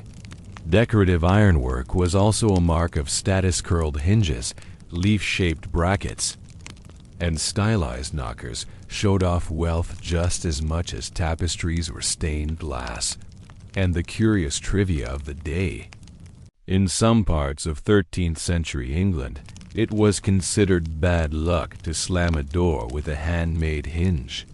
It was said to anger the black metal, making future hinges in the house prone to squeaking or rusting prematurely. Historians still argue whether this was rooted in folklore, Smith's clever marketing, or just an early form of passive-aggressive house rules. By midday, your shoulders ache. You take a break. Out back, you sit on a stump and nurse a mug of broth. The apprentice brings you bread still warm, somehow, and shares a story about a cat that supposedly cursed the baker this morning. You nod solemnly, because you have met that cat. It's definitely capable of curses. Then, just as you're about to return to the hinges, comes the knock. Again. Only this time, it's a pair of guards from the local watch. One holds a dented helmet. The other looks sheepish. Training exercise, he mutters. You raise a brow. Training involved charging into a wall, did it? No, sir. That part was unintended. You take the helmet. It's a mess, one side crumpled like an overripe fruit. But you've seen worse. As you inspect the damage, something shifts inside you. You've been here for years now. Through seasons, festivals, blizzards, births, fires, and long dry spells where the only thing that needed forging was patience. And, somehow, without realizing it, you've become the quiet center of this place. Not the wealthiest, not the loudest. But the one people come to when something's broken, and they believe you can fix it. You nod at the guards. Come back at sundown. You set aside the hinges. The helmet goes into the coals. The shape comes back slowly, like coaxing a story from someone shy. A tap here, a stretch there. You smooth the curve with a rounded hammer, rotating carefully so the dome reforms evenly. Then a new strap. A fresh rivet. A little polish. By the time they return, it's ready. They grin. One of them even bows. you've saved me from another lecture. You hand over the helmet and shrug. Next time, dodge the wall. They laugh out and leave. You return to your hinges. But now, the work feels different. Not dull, not repetitive, just peaceful. Like the forge, and everything in it has accepted you. Like you've struck the final weld in the long, slow shape of your life. The last hinge cools on the rack as the first flakes of snow begin to drift from the sky. They fall in that slow, meandering way that makes you wonder if each one's deciding where to land. A white hush settles over the village, and the forge seems suddenly very loud in its warmth. You rest your hands on your knees, gaze drifting to the glowing coals. This season, this whole year, has passed in a blur of sparks and smoke. But as you look around, it's not just the forge that feels full. It's you. The apprentice sweeps the floor without being asked. His strokes are clumsy, sure, but there's care in them. You remember when he arrived skinny, scrappy, with no idea which end of the hammer was up. Now, he sharpens chisels without looking. You glance up. The shelf above your bench has grown cluttered. Odd-shaped tongs, a half-finished lantern, a copper hook shaped like a goose, trinkets you swore you'd toss. But they're part of the place now, like soot in the rafters. Or Gertrude, the bellows wheezing in rhythm. Tonight, the forge winds down early. No one comes. No orders to fill. No fires to tend but your own. You pour a bit of cider into a tin cup, take a slow sip, and step outside. Snow thickens underfoot. The village is quiet, windows aglow like watchful eyes. In the distance, the chapel bell marks the hour, soft, measured, like it doesn't want to wake anyone. You sit on the bench by the door and look back at your shop. It's not much to outsiders. Just a squat building of stone and timber, Soot Street, cluttered with half-finished things, but to you, it's a cathedral of purpose, a place where raw, unshaped things find form. Where iron bends not in surrender, but in transformation. Here's your final historical offering. Blacksmiths, for much of medieval life, weren't just tradesmen. They were symbols of resilience, of steadiness, of craft passed hand to hand. Whole towns were built around their rhythm. The smell of their work was the smell of progress.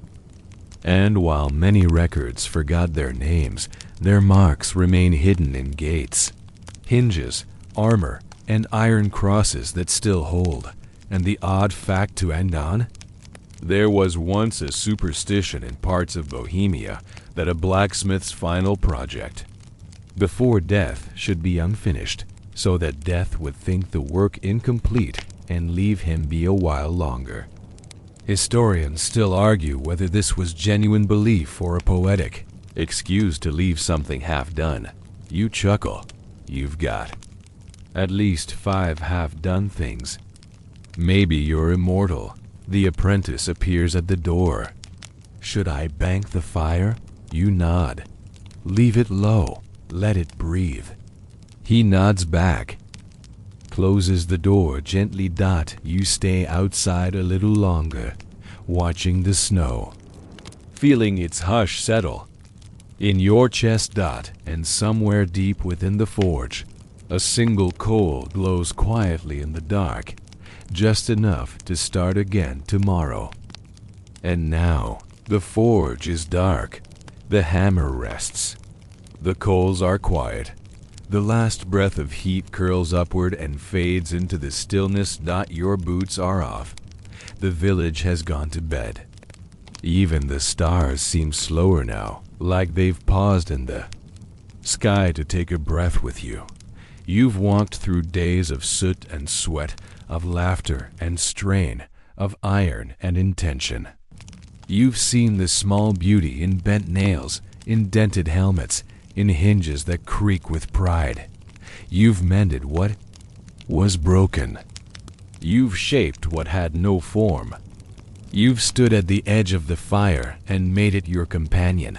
And in doing so, you've built more than tools or horseshoes or armor.